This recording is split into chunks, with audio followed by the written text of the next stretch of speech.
Oh, okay. I got.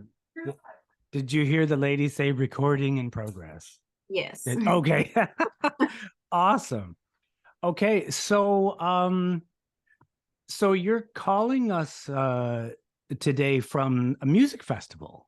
No, I'm not there today. I will be Oh, there tomorrow. I went on Thursday and I'll be there tomorrow. So I'm in the middle of it, but I'm not really there. So so what's the music festival?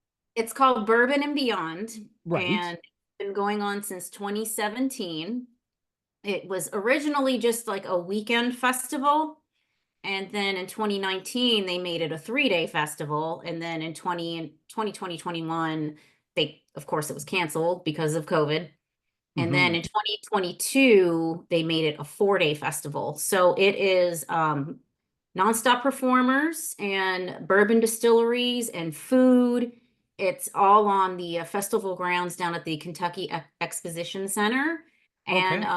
it is a huge event. It brings a lot of revenue to the city of Louisville. They have another festival next week called Louder Than Life, and it's the same organization, and it's more like hard rock bands. And I've never been to Louder Than Life. That lineup really doesn't appeal to me. It's Right. definitely crowd, but they bring Bourbon and Beyond brings a lot of old artists that we all love and grew up with. So, like the first time they came in 2017, I saw Steve Miller, Stevie Nicks, Eddie Vedder. The second year we got rained out, so we only got 1 day of the festival, but Sheryl Crow, David Byrne, Lenny Kravitz, Brian Setzer, and then back in 2019 when it was 3 days, that was an excellent lineup. We had Foo Fighters, Jenny Lewis. Let me think. I'm going back in my memory bank here. Yeah. Oh, Edie Raquel and the New Bohemians. Um, Constant, just one after the other performs. Yeah. See, 2022, Mike Campbell and the Dirty Knobs. Of course, Mike Campbell was Tom Petty's right-hand man in Tom Petty and the Yes. Heartbreakers. Yeah, So absolutely. him and Crowded House, Neil Finn from Crowded House and Split Ends. He and his son performed, and Pearl Jam performed that year. Right. Uh, Last year, who did we get last year? Oh, Blondie. My gosh, that was Oh, like, yeah, Blondie and oh, Duran Duran. They brought the house down that night. nice. So you probably saw some of my videos from the other day. Hmm. Suzanne Vega was phenomenal, and the Wallflowers, Matchbox 20, they all brought me back to my college years listening to those guys. Yeah. Beck was amazing. And tomorrow, I'm going tomorrow to see it's who did I want to see tomorrow? Well, the Beach Boys are performing, but is Oh, it really? wow. I don't know if it's really Beach Boys. You don't have the Beach Boys without Brian Wilson. Well, exactly. Yeah. No, but have you heard of My Morning Jacket? They're out of Mhm. Louisville, Kentucky. Yes. Yes, so they're playing, and in the 20 years that I've lived here, I've never seen them perform. And when I first moved here, those guys really took off. So they'll be Hmm. performing tomorrow night. Oh, Dinosaur Jr., Right. big 90s band. So I'll see them tomorrow. The only thing I was bummed about was Patty Smythe from Scandal was supposed to be there on Thursday. Yeah. And she was going to do a cooking demonstration because they do a lot of like foodie and alcohol pairing type workshops at Yeah. this as well. And I don't know if she's had a health issue or whatnot, but she didn't come and she couldn't perform. So that was kind of a bummer. But I think Oh. Suzanne Vega definitely filled in for Okay. Right. Yeah, that absolutely. absence, I think. So yeah, but it's a not it I can't do 4 days. Number one, the expense is just insane. Mm. It's very expensive. You got to Uber down there. I mean, and it's incredibly hot here still. So September is still Yeah. a hot month here. We went on Thursday and we went down there around 1 o'clock. I wanted to see KT Tunstall perform, Hmm. and we didn't leave till like close to 9. So we left right when Sting was coming on. He was the closer. Right. And you look, so that says a lot about possibly your feelings on Sting, perhaps. No, I love Sting. I would have preferred maybe the Police. Yeah. I think maybe but he was singing Message in a Bottle when we were leaving. So I'm guessing he has the rights to perform those songs. Sure. Yeah. So it's an incredibly long, if you do it back to back, it's an incredibly long weekend. I mean, it used to be just a weekend, but now it's 4 days. And 4 days is just a little too much. But the expense alone, it's a very expensive music festival, but it brings people from around the whole country and even the Hmm. world. They come to this, and it's great for our city. And the following music festival next weekend, that's very big too. But that's bands that's more like I think last year they had like Rancid and Green Day, and Right. it's definitely for like the harder music crowd. So Hmm. I haven't been to that one, but because this is enough. And honestly, at 47, 2 days is enough for me. Yeah. Festival. Absolutely. No, Yeah. very, very impressive. Listen, I'm gonna now that you've kind of filled us in on the festival and how that's been going the past couple of days. I put together a few questions from one music person to another, and yeah, so if you could maybe just indulge me in a little bit of your time for these questions, Yeah. feel free to have your answers be as lengthy or as brief as you wish. It's entirely up to you. It's whatever you'd like to do. So, my first question is, um, what's the first song that you remember that really resonated with you? I'm gonna Probably go as yeah, like I'm back. thinking like probably as a child, maybe like Yes. as a young kid. So I grew up in a very small town in Pennsylvania, Northeast Pennsylvania. I was born Right, in 77. And I think one of the first songs I ever heard as a child was Olivia Newton-John's I Honestly Love You. right. That started me with everything. Olivia Newton-John was my Elvis Presley. Yeah, absolutely. She was, and it went beyond Grease for me. So she was my childhood muse, my childhood hero, and Hmm. it just grew from there. My mom and dad had a lot of R&B and disco albums. So in the very beginning of my toddler years, I'm talking ages 2 and 3, I had a little Mickey Mouse record player and I would listen to all their records. And can you imagine being like 3 and listening to Donna Summer's Love to Love You, Baby? That would explain a lot. Yeah. But Olivia was the first one to resonate with me. But then that changed as I got older and went into different stages of my life. Um, when I was 4 in 1981, my father was a mailman carrier, Hmm. carried mail for 30 years, and he carried mail in the hometown he grew up in. Right, And on his mail route was a record store, and he was friends with the guy that owned the records, and he had electronics in the store too.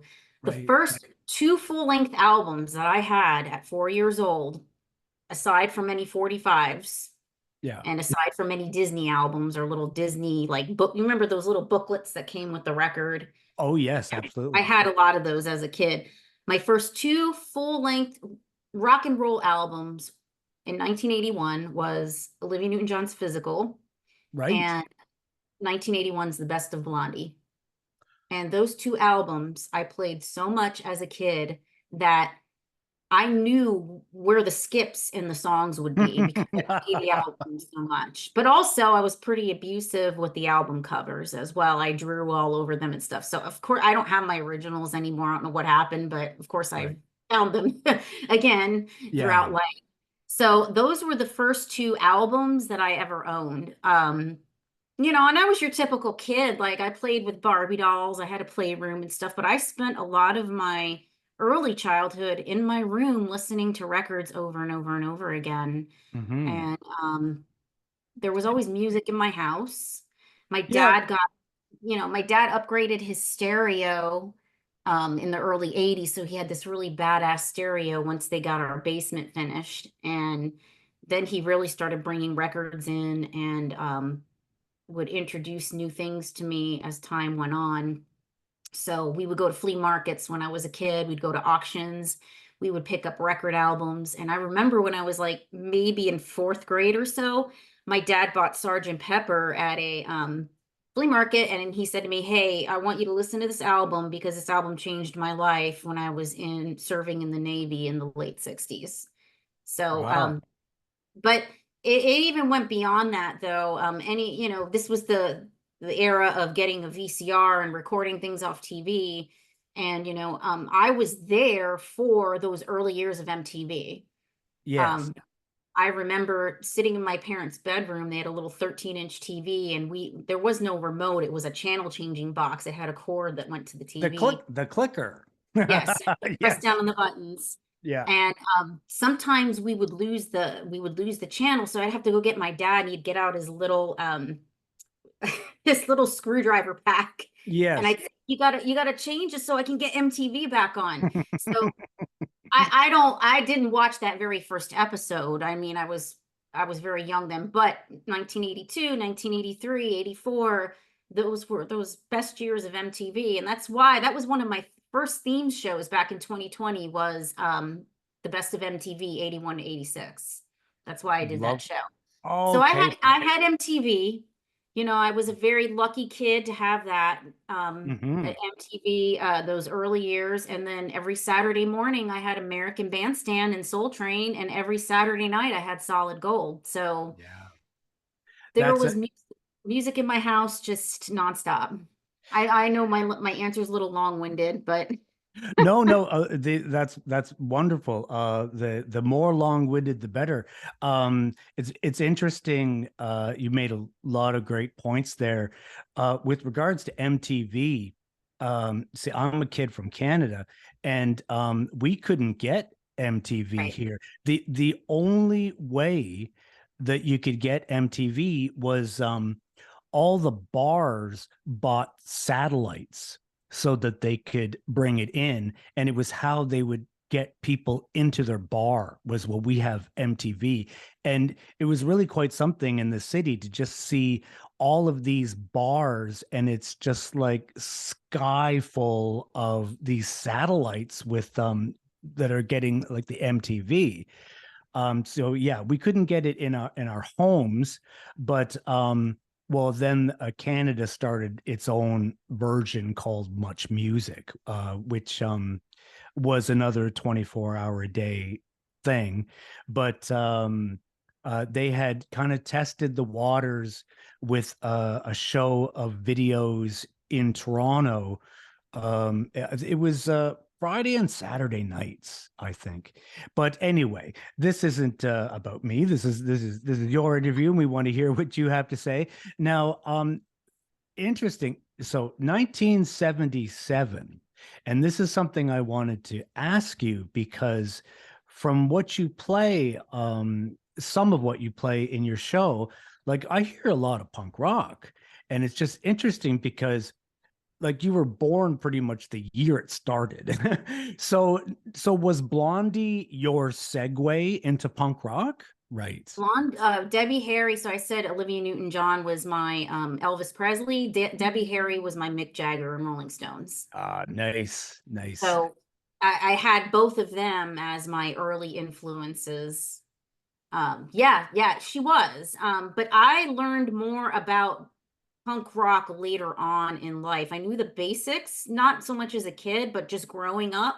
Hmm. And there are many people that I credit for a lot of my musical influences as well that have been in and out of my life.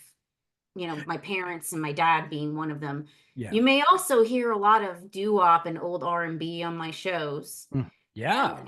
that's because I grew up in a home where my dad had several compilation oldies albums from all 50s and 60s. And then in the early 1990s, when I, became a teenager, my parents belonged to a organization called the United Group of Harmony Association. It was based out of Clifton, New Jersey.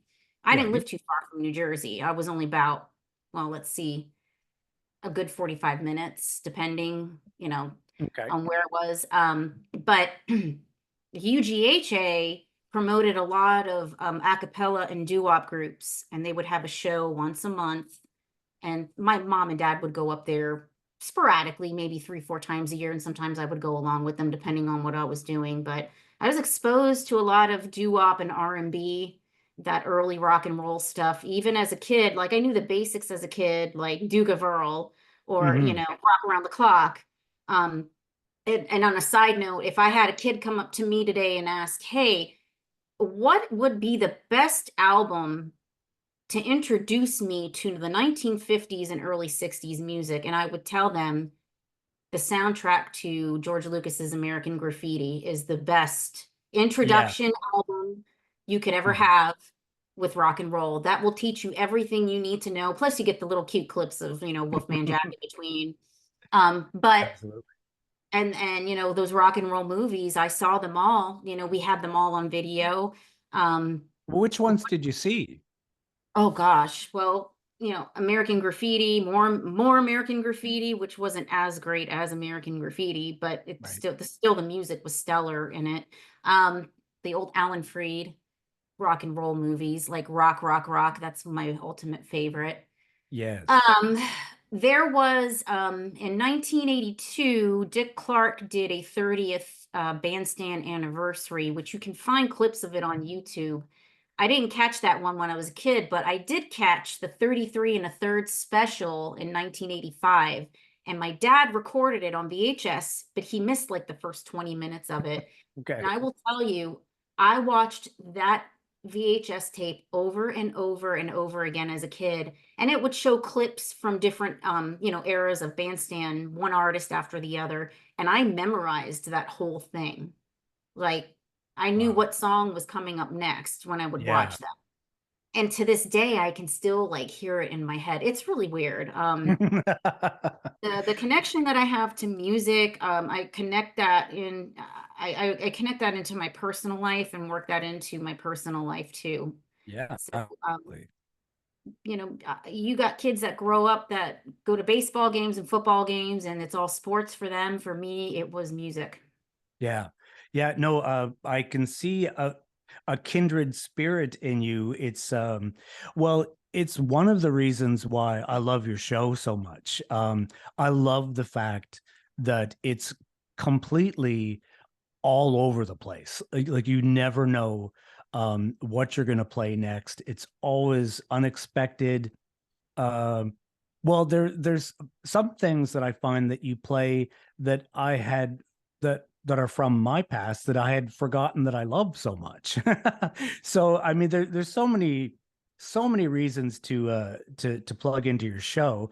Um, Now I was listening last Christmas. Like I love that you do the theme shows. So like Halloween, Christmas, like you'd mentioned, the first one being the MTV. So with the Christmas one, you had played a song from a record. I believe you'd said it was your dad's record that you had grown up with, the Percy Faith Yes. Christmas album, and Yes. I loved this what you played so much that I ran out and I bought like the first record, like hard copy I could find. I downloaded it off iTunes. It was totally one of the soundtracks of my Christmas last year. Mhm. So thank you very much for that. Um, and well, the other band that you had turned me on to, the Superiors. How, I mean, I know that you love the B-52s. I know that they're close to your heart. Is that how you found out about that band, through Yeah. Fred? Well, I knew about Fred's side project, but I never really listened to it before. And honestly, sometimes with these shows, I pick and find things that I haven't really listened to before. So I knew Fred had a Christmas album with the Superiors, and I kind of went through I don't know, I went through the tracks and tried to pick out what would be the best one for that show. They're lovely people. I first saw them on the Cosmic Thing tour when I was 13 down in Philadelphia because Wow. I lived about an hour north of Philly. So I discovered them. I knew who they were from the early days of MTV, but I never paid attention to them. And honestly, MTV really didn't have them in their rotation that No. much back. But when Cosmic Thing came out, that was like their revival. And, Yes. you heard Love Shack everywhere. And that's my segue from Olivia Newton-John and Debbie Harry into the B-52s were my transition into my early teens. So Hmm. they were I can't really call them like my there's somebody else that was my John Lennon and my Beatles, but it wasn't the B-52s. Yeah. So but they were my transition into the early teen years. So when I saw them on the Cosmic Thing tour, and I've seen them like 5 or 6 more times after that throughout my life. Yeah. I've met them all separately, very briefly, and then I met them all together last year. My husband surprised me for my birthday and flew me down to Atlanta for their final tour, and I Yes. paid for a meet and greet. And there's a picture of us all together. So Amazing. standing there with all of them, like it was a really emotional moment. Like I kind of Sure. teared I did. I teared up because I was like, okay, I've met them all like separately really quickly. Cindy Wilson did a solo tour back in 2017 here, and I got to spend some time with her, but I never Nice. got to meet them all together like that. And just having my picture taken with them, and I turned around and I said to them, thank you for everything that you've done for me in this life and for what you've done for everybody else. So that was, and Cindy Wilson loved my sparkly blouse. And I'll tell you, getting a compliment from one of those women, that just kind of like, I went to bed. I mean, I was kind of drunk. I had too much to I had way too much fun to drink that night. And my husband, he was in I was really happy because he doesn't really listen to them, but he had a lot of fun at the concert too. But I went to bed with a smile on my face that night. I was like, I'll probably never get to do this again. So they were my segue before I hit those hard teens. They were my segue into the teen years. So they opened up my ears to other stuff too. So I Sure. had no idea who Iggy Pop was in 1991 until Kate Pearson duetted with him on that song Candy. And that's when Oh, I'm like, oh, who's this Iggy Pop person? I've never yeah. heard of him before. And Yeah. then that led into a segue of that. So yes, they were. But as Fred and the Superiors, yeah, that's a cute little Christmas album. But the Percy Faith one too is just that's way back. That's going way back into childhood, very, very early childhood. Yeah. It transports you back in time for sure, that album. Even just when you're listening to the string arrangements and just the production values, everything, the room that it was recorded in, I believe it was on not Columbia. It would have been on Columbia. So Yep, yep. that was a pretty famous room where a lot of people recorded in, and you can't duplicate that today. I mean, a lot of people are still making very fine uh, albums and Christmas albums of that nature. Like the Michael Bublé Christmas album is quite lovely. He's doing kind of an adult contemporary, Frank Sinatra crooner kind of thing on it, but it's quite lovely. I rather enjoy it, but it doesn't have the same feel, just because, well, it's not possible. You don't have the same instruments, you don't have the same people with the same training, the electricians and the technicians who are recording all those things. But that Superior's album, um you don't even have to like Christmas music to like that album. Like well, Fred's hilarious. I find Fred cracks me up. Like Oh yeah. he could read the phone book and I would be on the floor howling and grooving with wherever he wants to go, I will follow.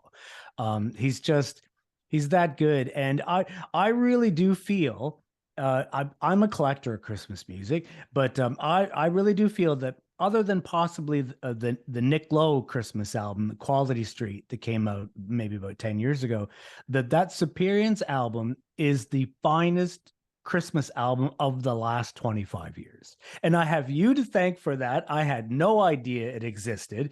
I loved the track that you played. It completely just opened up a whole new room for me in my head and my heart for Christmas music. And then when I actually went to iTunes and listened to the rest of the album, I mean literally there's not one bad song on it, and you can listen to it any day of the year, January right through to December. It is not a traditional Christmas album. Right. Um, but speaking of Christmas music, and I just admitted to you that I do collect Christmas music. So when Christmas comes along, what happens with you and your listening habits? Do you kind of do you glom on to some like a period of Christmas music for a week or two or a few days or that weekend what are some of your go-tos for Christmas So music? I have a couple of, I don't have a lot of Christmas albums. I just have a couple of them that hold sentimental value. I'm real careful with Christmas mu or holiday music on my shows because there are ones that are just, as you know, going into a store, a gas station or whatever, and the ones that are played to death, or the ones that you hear on the radio that are played to death, right? Hmm. So I always listen to Elvis's Christmas album every year. That's a go-to. Yes. And the A Very Special Christmas, the Jimmy Iovine album from if you remember MTV promoted that album. That's that red album with the Keith Haring It's a artwork on the classic. front. Yes. Do And you I know like? they made several after that too. Yes. Yeah, I think Um and oh, the South Soul Orchestra Christmas Jollies album. That's another lovely. yeah, Yeah. that's going way back to childhood there because my dad had that album. I just think you like the girl on the front. But I love the I love the South Soul Orchestra. If you listen to a lot of my old shows, I use their instrumentals as a segue into some of my stuff. Hmm. But I'm Nice. trying to think what else I have. Well, I picked up the Kenny Rogers and Dolly album, the Christmas album they had, but then when Yeah. I got it at Half Price Books, and when I opened it up, it was the wrong album and or the wrong record was inside it. Oh no, no. Was that was the like the vinyl LP or was it a CD? No, it was a vinyl LP, and it had like shrink wrap and everything on it. And then Yeah. I don't know, I bought it and I just put it in my collection, never thinking, and I took it out Oh, and no. pulled out, I think it was like an Elvis record or something in there, but it wasn't his Christmas one. So, with Christmas, I'm real careful with what I play, and I don't want to beat certain songs to death because there are certain songs that are just redone over and over and over again that they start losing, I feel like, their emotional connection because Yeah. so many people have done that song. Like Darlene Love's Christmas Baby Please Come Home, classic. Hmm. You too did it. It was awesome. But Yes. then now everybody does that song. Right.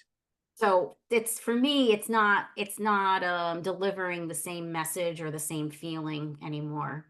So Yeah. I'm a little picky and choosy with Christmas. I really have to research what I'm doing for the holiday shows. Hmm. Halloween's starting to get a little tricky too because I think I've played all the great ones before. How I many? mean, I didn't do a Halloween show last year. I did my Kmart special show Right. last year. Yeah. Yeah, that's getting harder and harder too because, you know, a lot of times I got to go to Spotify to look at playlists and things, and because I want to make sure that I have a little bit of everything in each show. I want some Hmm. punk, I want some doo-wop, I want some R&B, I want a little bit of top 40. I don't want to just always stick with the same thing. And there's a reason why I do what I do with these playlists. Yeah. There's I've learned that. I've learned how to do that. And I again that I'm going to credit a couple of people for doing that. So when I moved here in 2004 to Louisville, there is a radio station here called 91.9 WFPK Radio Louisville. That was the independent radio station. So they introduced me to artists like the Decemberists, and they introduced me to artists like Johnny Thunders and the Heartbreakers, even though it was 2004 and Johnny was well gone. Hmm. That station introduced me to that music because their playlist would be really eclectic and different, right? Yeah. And then when we got Sirius Radio, I became a fan of Little Steven's Underground Garage. And the way that they put their playlists and their DJs, the way they put their playlists together, and the little clips from like Goodfellas and The Sopranos that they put in there. That's why I do what I do on my shows, is to find that perfect quote or to find that memorable line and then lead it into a song that I Mhm. feel like is appropriate. Does it work all the time? No, it doesn't always work. I mean, I make tons of mistakes, even with these unscripted shows, because the unscripted, I'm like, people are going to think I'm drunk when I'm talking on these because I don't write anything out and I make mistakes. So the unscripted shows, that's the purpose of it's whatever is off the top of my head. Whereas the holiday shows, theme shows, the big shows, those are very well scripted and put together and take a lot of work. Well, So, I was going to ask you that. Approximately how long do you feel that it takes you to put together? Well, there's the unscripted and then there's the long form shows. So how much time do you feel that you probably invest in both of those shows individually? well, I started this venture in like June of 2020 when COVID was at its high. Yeah. And at the time, I was working for the state of Kentucky and they allowed us to work from home. So I spent every day at home, as you know, like June of 2020. I mean, it was pretty miserable, right? Um, I experimented around with that, and my first couple of shows were not really, they were just kind of like whatever is on the top of my mind. And I would write everything down and I would knock them out pretty fast because I didn't have anything to do really except work during the day and then maybe come down here at night and try to put this together. When I started getting a little more serious about themes, then it became a little more of a process. And I was going to say, okay, once a month, I'm going to release a show. So I would start working on it on the previous month. And then I went to my iPad and I would start taking all my notes on my iPad. So every night I would look up stuff and do my homework on what I wanted to do.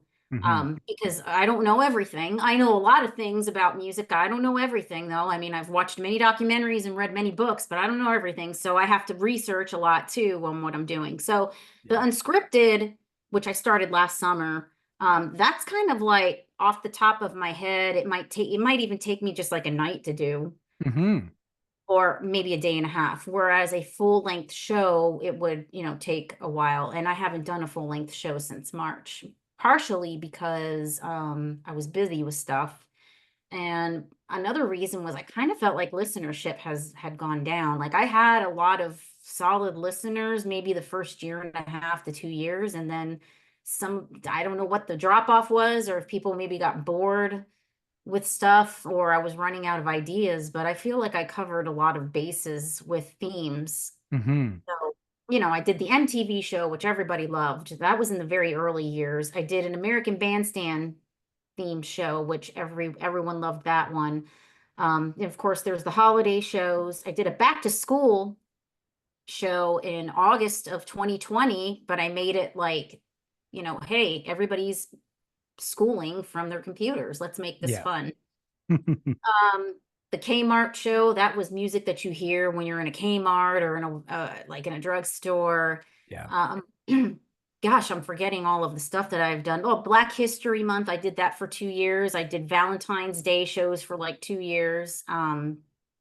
Women's History Month, I made sure I Nice. did like two parts of that as well. So Hmm. this next show is going to be all about my experience with going back to the Rock and Roll Hall of Fame last month when I ran that half marathon and I got free entry into the Rock Hall, and I had Right. my playlist was all Rock and Roll Hall inductees on my playlist. So Mhm. yeah, that's going to be the next one. But yeah, I would like to go back to having one show a month, but my audience is changing a little bit. Like I've got a handful of like faithfuls that I know are listening, but Yeah. then it's kind of like, okay, you can, I mean, if 5 people listen, that's great. Yeah. Well, I can guarantee you that no one is bored listening to your show. I can absolutely guarantee you that. Your show is essential listening. It's absolutely essential listening. I'm not just saying that. I'm very picky about what I listen to. Because well, you probably know as well. It's actually one of the questions that I have written down that I wanted to ask you. But you know how there are only so many hours in the day, and Right. you literally have to prioritize your listening. There's some new things that you want to get to. Maybe there's a new release. There's something you want to connect with from the past, and also there's just things that just pop into your head, or oh, I don't know, what will I listen to right now. But when I set aside that hour or so to listen to your show, it's always a sheer joy. And the only other show that I have ever heard in my life there was a gentleman by the name of David Wisdom here in Canada, and he did a show called Nightlines, and it's a show that I listened to on our public broadcaster here as a teenager, and it's the only show ever other than yours. And now this is going back to the 1980s, and it's the only show that I've ever heard other than yours where I'm listening to like a Billie Holiday song, and then I'm listening to a Dead Kennedy song, and then I'm hearing Donna Summer. And Mm-hmm. and it just, to me, that is exactly what I want to hear. I want to hear the entire spectrum, and you mine all of that. So guaranteed, no one's bored. No one could possibly be bored. Anyone who loves music, who loves rock and roll, pop culture, there's no way they could possibly be bored listening to your show. I don't know if it was because, no, maybe it was because when you first grabbed onto the listeners, it was during COVID. Maybe they had Right. like more time, Yeah. and then there's less time now. But um, I I remember hearing you say on your program. Actually, it may even have been in March with the last full length one that you did, that you had mentioned that it seemed like listenership was down a little bit, and I was terrified because it sounded like you may be considering not doing them any longer. And I I understand, like I can just begin to understand the amount of time and effort and commitment and work that it takes to put these things together. And it can be very discouraging when you put all of that into it, and it seems like there's very little return. And obviously, like, there's no monetary return, but I mean just return in the sense that, oh well, this many people listened. But I think I'm speaking for many, many, many people here when I like plead with you and beg with you not to stop what you're doing, please. I will never Really stop. good, good, good. I mean, it may not be as frequent, but yeah, I'm not gonna, I won't stop. I'm just worried that I'm gonna run out of material because, I know thousands and thousands of songs, and I tend to get a little snotty sometimes and turn my nose up at something new. So that's once in a while I will sprinkle in something that's new. Hmm. What's new to me may not necessarily be new to somebody else. But there are very few artists nowadays, I think, that can capture those emotions and the memories, obviously, that what I my music catalog is a look into my personal pages pretty much. Yes. lot it's of this. times I put stuff together of what I'm thinking about, or evoking a certain memory. So it is music speaks where words fail. I guess that's what they say. But there's certain songs that are out there that can trigger you can remember where you were the first time you heard the song, or Oh, absolutely. Yeah, it leaves a kind of imprint on our brain. I actually there was one time when I was very aware of a very poignant moment in my life. It was just I was moving with my partner at the time, and we were leaving this apartment that we'd been in for a number of years, and we'd stayed up all night doing the packing. And then as soon as it was done, there was a new album, and I specifically put that album on because I wanted to connect that album to that moment and that memory. It's the only time I've ever done it in, well, kind of an artificial way, in that I engineered the experience rather than, usually it's something happens to you and then there's a piece of music playing and then boom, it's imprinted. And whenever you hear that, like I was born in the 60s, and my father, he had a reel-to-reel tape player back in the day, and one of the tapes that he had was the Fred Neil album, Everybody's Talking, and with the song for the Dolphins. And when I hear that tremolo guitar at the beginning of that song, it's literally, I am back in the 1960s, not in a virtual way, like right. I am surrounded by the era. So yes, it's so powerful, and it's really interesting because I'm getting a little insight into how you do what you do, and it's fascinating to me because it sounds like when you curate your shows, that a lot of what you're stringing together are you're kind of mapping out areas of either your memory or your life, which we, the listener, aren't aware of. We're just aware of all this wonderful music you're playing. But it sounds like that's almost a bit of the pattern, possibly, that you go with. That it's very personal. The songs that you choose for your Right. show. Yeah. Well, that leads me into, my teen years when my John Lennon slash Beatles artist came along, and her name is Tori Amos. Yes. And when I was 15 years old, I bought her Little Earthquakes album on cassette tape.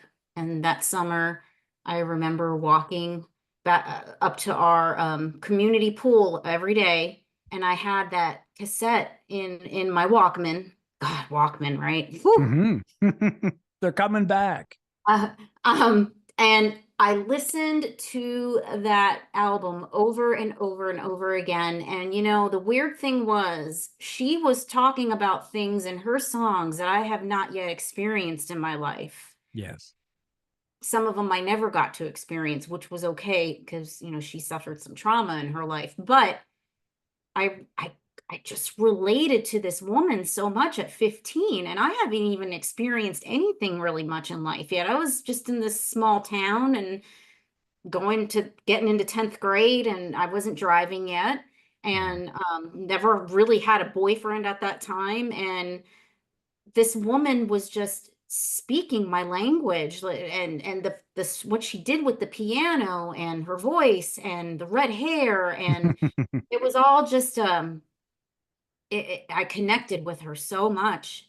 And for the next several years, I was a it was like I went from B-52s because they were kind of calming down and, not really releasing anything anymore. And then Tori took over, and she, like I said, she was my John Lennon, Tori Amos, and she still is. She Yeah. still is.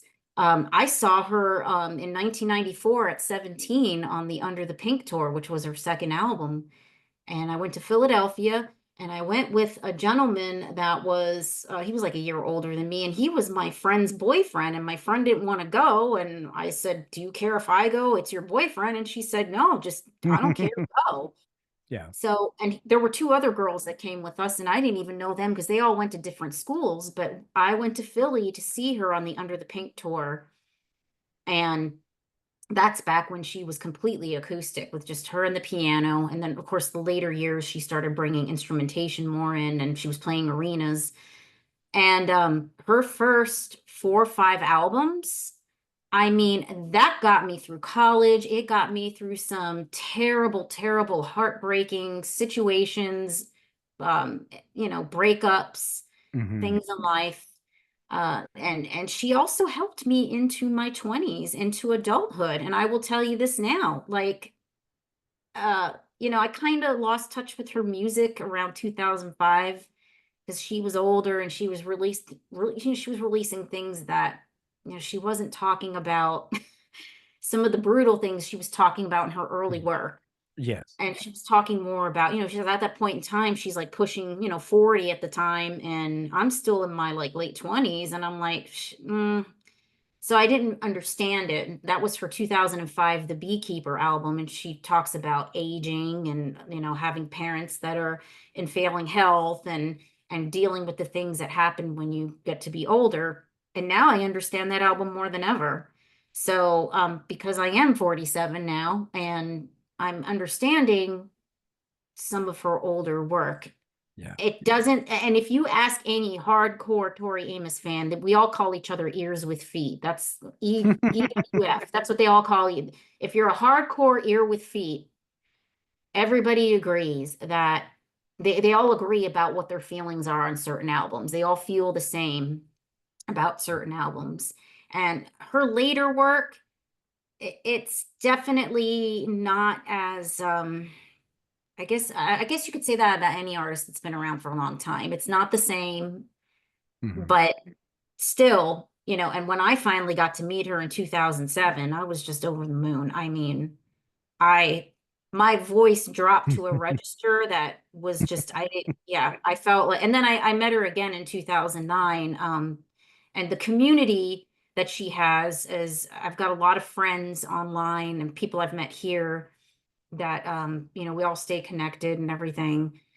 She I saw her last year in concert, and she doesn't do meet and greets anymore. I mean, she is, I think, 61 now. Wow. So but she still puts music out. It's just when you ask a hardcore Tori Amos fan, name me all her great albums, you're going to hear everything from 1991 to probably 2000, Hmm. Well, you know. so with Tori, um, do you, obviously her albums, especially with the ones that you've just mentioned, are very sacred to you. So, and because of that, do you not listen to them very often any Mm-hmm. longer? Like, Mm-mm. you would it be safe to say that you may go 2, 3, maybe even 4 years without listening to a particular album of hers? Yeah, I'll whip something out once in a while. Like last year, it was the 20th anniversary to her Scarlet's Walk album. That was her post 9/11 album. Mm, So yes, in 2001, she released that album, Strange Little Girls, where she did covers of songs done by men. right, yes. And when she went out on that tour, well, that album was released like 3 days after 9/11 happened. And then she went out on tour in a post 9/11 world. Yeah. And that's where she came up with Scarlet's Walk. And last year was the 20th anniversary, and I bought the vinyl it's on red vinyl, and I bought it. And I've listened to it a few times because I kind of really connect with that album for some reason. I'm in at that point in my life where I connect really closely with that album. I will tell you that last year my youngest stepson was stationed in Tucson in the Air Force, and we went to visit him, and I'd never been to Arizona before. And Scarlet's Walk fit perfectly in that whole environment that I was in. Sure. And we were just there for a couple days. We stayed at a resort, and the mountains behind us, and there was a walking trail with a golf course. And I would put Scarlet's Walk in, and just the atmosphere really went along with the album. Hmm. So, that's a that's one of her special albums to me is Scarlet's Walk. That was, I consider that her last great masterpiece, and that was released in 2000, well, 2002. It was released, Okay. or So three. I can't remember. when you do take these albums off the shelf and you put them on, um, does it like is it do you have like an emotional catharsis? Like does it take you back to those tumultuous times that these records were helping you get through? Yeah, I mean, I have not listened to Little Earthquakes, Under the Pink, Boys for Pele. I have not listened to any of those albums in a long time. Um, Now, when back in 2016, it was Boys for Pele 20th anniversary, and she released online a couple of tracks that never made the album. And Hmm. one of the songs was called To the Fair Motor Maids of Japan. And when I heard that song, I immediately was transported back into 1996. And because it was like taking me back to that time and that time period of when Tori Amos released that album. Hmm. And Boys for Paley is a rough album. It's not, it's, it doesn't deal with very lovely subjects. No. And To the Fair Motor Maids of Japan, when I first heard that, because they released it on Facebook, and because it was a 20th anniversary of the album, and there was a couple tracks that never made the album. B-sides are always the best anyway, right? Sure, yeah. But when I heard that the first time, I think I was driving in my car when I had my, Bluetooth hooked up, and I played that, and I almost pulled off to the side of the road, and I was just I felt like my breath had been taken away because Hmm. I hadn't seen that Tori Amos in a long time, number one. Yeah. And number two, it just brought back so much emotion. And I really want to play that on one of my shows, but I don't know if anybody would connect with it. Like, and they probably, because she talks about really weird, like her lyrics are always very, very different. Yeah. A lot of females understand these lyrics. She's Sure. got a strong male population. She's got a strong male fan base too.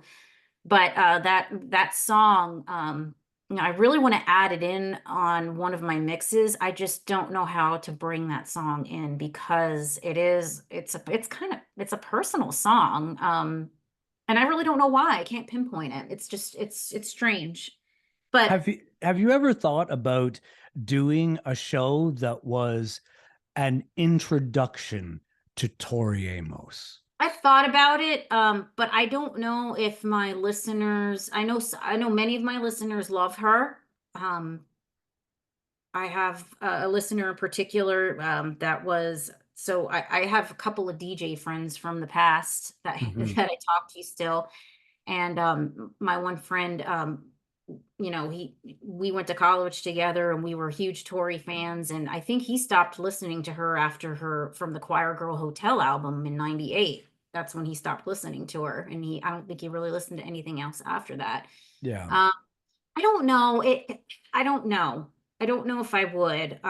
Now, when Olivia Newton-John passed away, that day that I found out, I came right downstairs here and I started that show. And I immediately put a show together and Yeah. didn't think twice about it.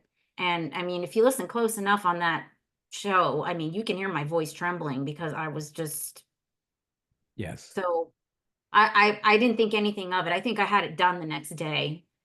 And I pulled out some rare, and then what I did was I belonged to one of her major Facebook pages on Facebook. I post the show on there, and I think I got like 800 listens on that show. Oh, lovely. That's because her fan base listened, but I was hoping that it would lead into other listenings as well.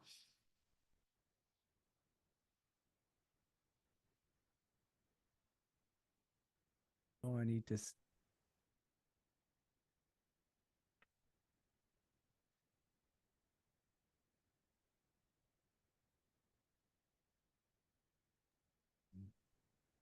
There you go. Oh, sorry. have no idea what I did there. It just froze up. But Okay. yes, when I posted that on her Facebook page, I got 800 listens. And then now every year on the anniversary of the day she passed, I will post that show. It's a lovely show, incredibly poignant, and it seems that well, I get the feeling when I listen to the show that it helps people process it. It helps Yeah, people process the loss. I was 9 months old when Elvis died, so of course you can't ask me you can't ask me what I felt or thought that day. But or I'm too young to remember when John Lennon was shot. I sort of remember seeing something on TV I mean, I was what, 3 Yeah, when he died. So for years, I always heard about what, you see it on TV every year of Elvis's funeral and the people all standing outside of Graceland, and you hear people talk about my dad, I think my dad even said he cried that day, I'm sure. sure the whole world was. But I never really felt that. I will tell you that when I was in high school, I was a junior. That's when Kurt Cobain took his life. Yes, And there was a young man in school with me. He played guitar, he played in a band. He was a really nice guy.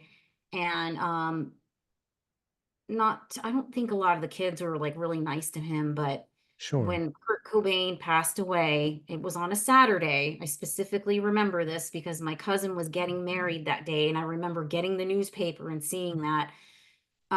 That's following Monday at school while we were at lunch, he had his head on the table and he was sobbing. Mm, And kids around me were all like, really? Like, he don't know Kurt Cobain. What's the big deal? And I remember going up to him and being like, hey, man, I understand.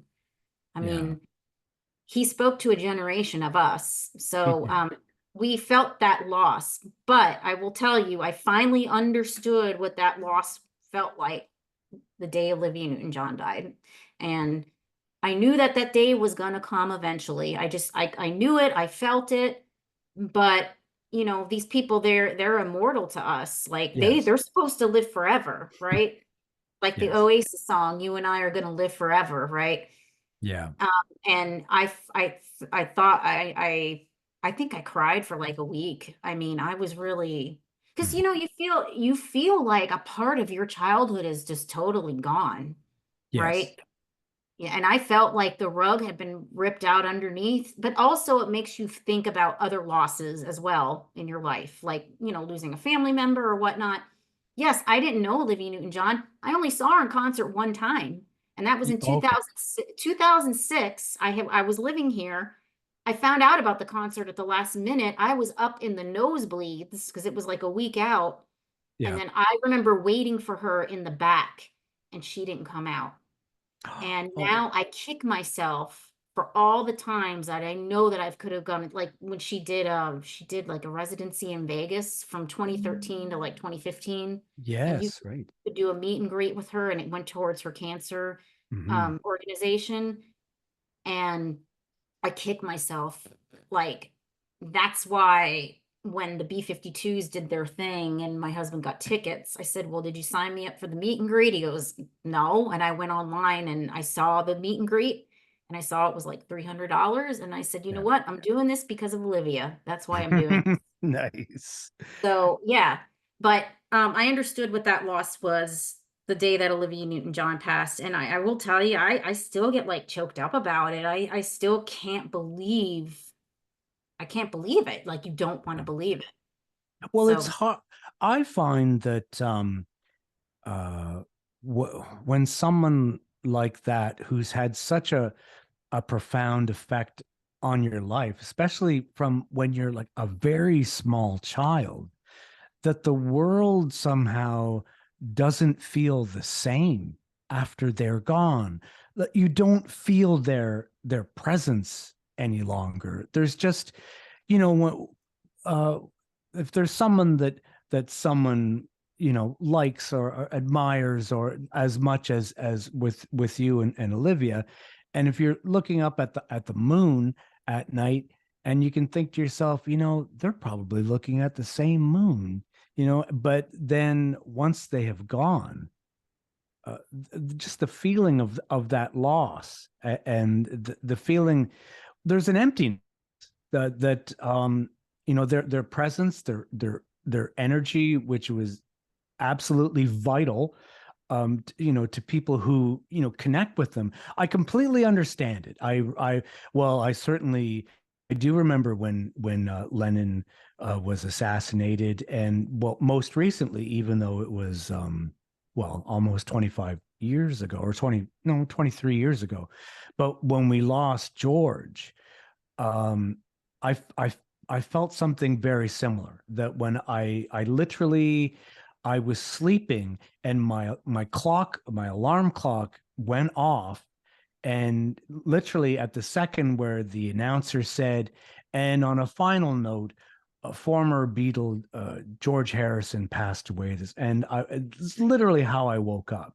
And I was just, it just, the world didn't feel the same. And so I have a hard time listening to that song "Stuck Inside a Cloud" that he had his oh, yes, post incredible. album. Yes, Yeah. that song is incredibly moving. Such a gift, that for him to let the world in a little bit into the transition that he was going through at that time, dying, and writing those words down, and coming up with the melody. Um, this question, probably, I'm gonna come right out and say it. It's not a fair question, but I'm gonna ask it anyway. I have to. Tori or Olivia? That's hard because Tori is teen years into my 20s and adulthood. Olivia is my childhood, but Olivia was always there even into adulthood. Right. I can't pick and choose. That's just because it's two separate genres, number one. Number two, it's two different phases of my life. Yeah. So, not saying that, if I take Olivia's Let Me Be There album out and put it on, I don't want to say like I feel like a kid again. That's not what I feel, but um that's hard because, even with Olivia, I have, since she's passed, I made it a point to get every single one of her albums on vinyl Oh, from lovely. 1971 to 1989. So I have them all, even some of the UK, only there was a couple of them just released in the UK. Right. I even got those. Now, past 1989, when CDs were very popular, she was kind of hit or miss. You know what I mean? Like I didn't Hmm. keep up with her anymore after 1989, you know? Right. So, all of these artists and all of these people I am talking about in my life, they all have a compartment in my mind and of what they mean to me and what their music represents to me. Yeah. So everybody has their own little space and their special place in my heart and in my mind too.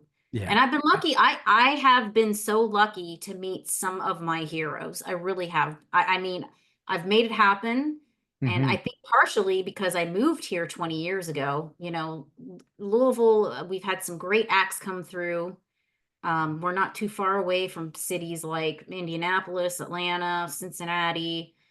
I think if I hadn't moved, I probably wouldn't have had some of these opportunities to meet some of my influences. So, yeah, I never met Olivia, but I met Tori. I met the B-52s. Little Steven Van Zant. That was awesome. That was back in 2018. Yeah. He came here with his Disciples of Soul, but the night before he was doing like a little like hangout thing at the local Hard Rock that we used to have downtown. Now we don't have a Hard Rock Cafe anymore. I think COVID took that out. Yeah. But he put something was on Facebook about go downtown and hang out at Hard Rock, and little Steven will come and he'll play songs from his station. So he comes in, he's got a guy with him. They set out a laptop. there's maybe about 10 of us there. And he's playing songs from his show. And it was kind of like listening to his show, but actually getting to hang out with him. Yeah. So I met him, and right then and there I was like, okay, I would love to be one of his DJs on his show. And I don't tell everybody this because it sounds childish.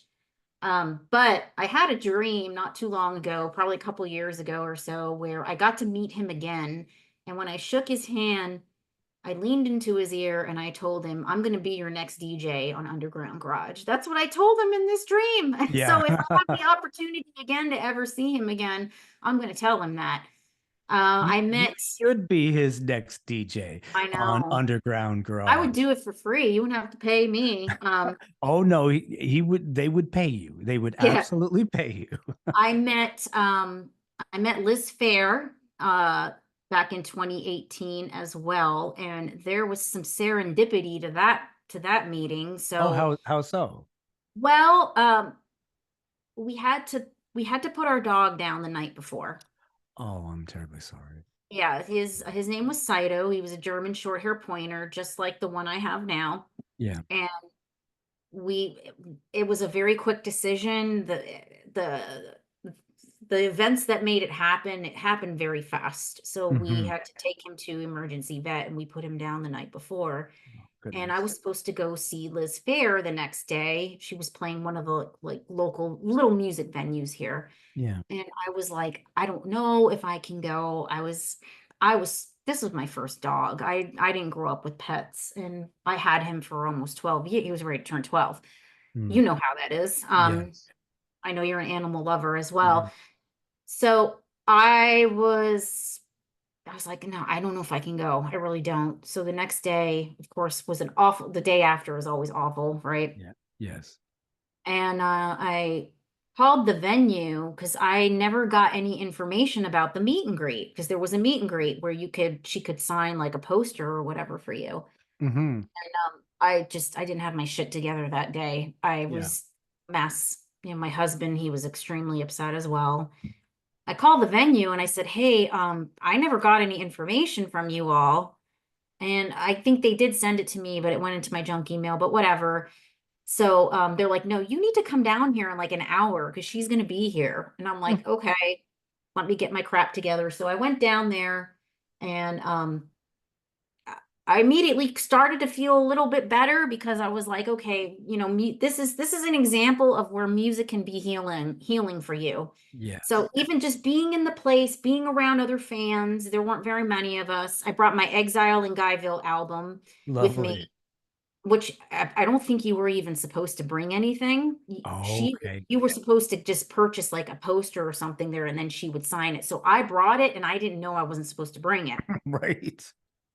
But I waited last to meet her. That's what I always do. I always wait last. I let everyone else go and tell their story and their Right. whatever, and I always want to be last because I Nice. have a lot to say. Sure. So that day, I come up to her and I said, I said, I'm really sorry. I said, I did not know that I was not supposed to bring this album. And I said to her, we had to put my dog down last night. And she was like, oh my God. And she's a big dog person too. Yeah. She gave me a hug. And I said, will you please sign this and make this out to Saito? And she did. Oh, goodness. And I have an album on Facebook where it's called Famous People I've Met in Pop Culture. You can go to that album and look at all the pictures of people I've met. And there's Oh, a picture of great. us together. And I look terrible in it because I've been crying all day. My face is all swollen and everything. But we had a picture together, and then she did like a little sound check with us, which was cool. And then we had like 2 hours until the concert. So my husband came and joined me, and we had to go get something to eat. Yeah. So we picked a restaurant that was close by, and the restaurant just opened. So we got in, we sat down, there's no one in the restaurant. And let me tell you about miracles and magic. And I Mm. really think that my dog's spirit was taking care of me that day, because in comes Liz Fair into the restaurant with her entourage, and they're all like sitting in the back. And I'm like,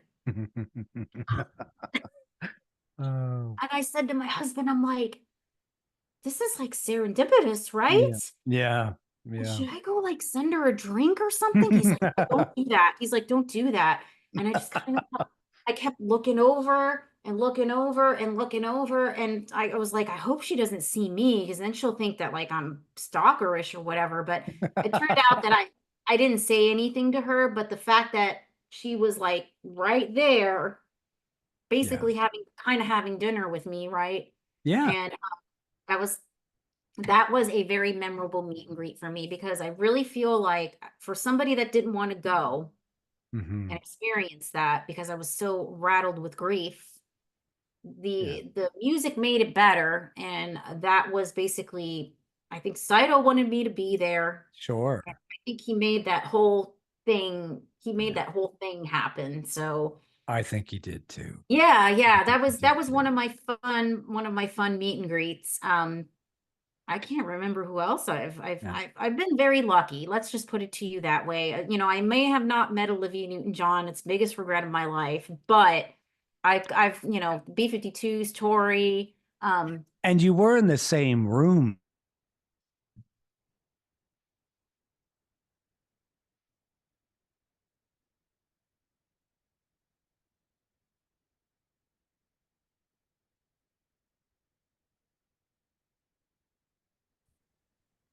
Oh, there you are. Yeah, you froze Sorry. up. Sorry, we had a little bit. Yes, I was in the same room. I'm trying to And that's pull up. that's pretty special. In my books, I mean, it would have been lovely to actually meet her, shake her hand, but you're in the same room. You were breathing the same oxygen, which is lovely. Yes, so another memorable meet and greet. This was like a month before COVID, like shut us down. The motels were coming to town. I'm a huge motels fan. Nice. I love the motels. And it's just Martha Davis and Marty Gerard now. The rest of the band is no longer. Just got other people in the band. Yeah. They came to another small music venue here in town and they played and it was standing room only, so I was right there in the front and I got to meet Martha Davis outside the venue Wow. that and also I met John Doe, Billy Zoom, and Exene Cervenka of X at that same place. On the same night. No, no, that was like a year earlier. Yeah. Yeah. Well, I actually, yeah, and if I'm not mistaken, I think that they had just have announced their retirement this year, that they're packing it in as X this year. Yes. That's something really special that you got to meet her as well. Um, this is well, it's not completely unrelated, but as one music fan to another, and we're talking about all of these brilliant artists, many of whom you actually have had a chance to meet. Do you happen to know where Poison Ivy is today? I mean, I'm assuming she's retired. Yeah, I don't know. I've tried to look at that. I haven't seen anything. Not there's no like you don't see any pictures of her that are new or No. anything like that. I think she kind of I maybe faded into an oblivion, but maybe wanted to, you I know. well, I think yes, certainly. Um, well, I don't think she's been very visible since Lux passed away. No. Um, No, and you know, I'll be honest, I really got into the Cramps because of that local radio station here years oh, ago. lovely. Yes, I mean, I nice. kind of knew who they were, but I never really like listened to them. And then that station turned me onto them as well. So, like I said, I credit a lot of different resources for some of the musical tastes that I have, and people too. When I was Yeah. in college, I went to college in the Poconos, and we had a radio station at our school, at our college. Hmm. I dated one of the DJs for like a year and I would sit in with him on his shows and he introduced me to a lot of classic rock. So I do have a classic rock background. I don't play a lot of classic rock, Yeah. but I learned about music from him. But then I also learned about different types of music from another friend of mine that was a DJ there. And he has his own, I think you might have listened to a couple of his shows on Mixcloud. He introduced me to bands like The Cure and Yeah.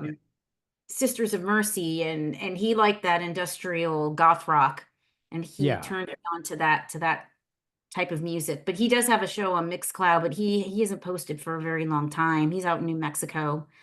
So he introduced me to some things. And my friend Scott up in Missouri, I know you probably hear me talk about him a lot. He has the record selector on Mixcloud. Oh, nice. Yes, I post his one of his. I'll post his. He just had a yacht rock show that I posted. He plays. He owns a record. Well, it's like a record slash men's vintage clothing store about 100 miles from St. Louis.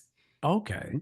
And he has if you go to the recordselector.com, it's constantly playing music on that website, and he plays his music straight from vinyl.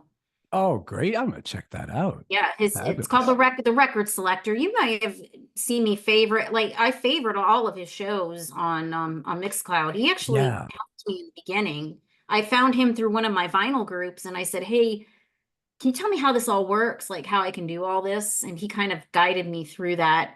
But he's turned me on to certain things that he's played in the past too.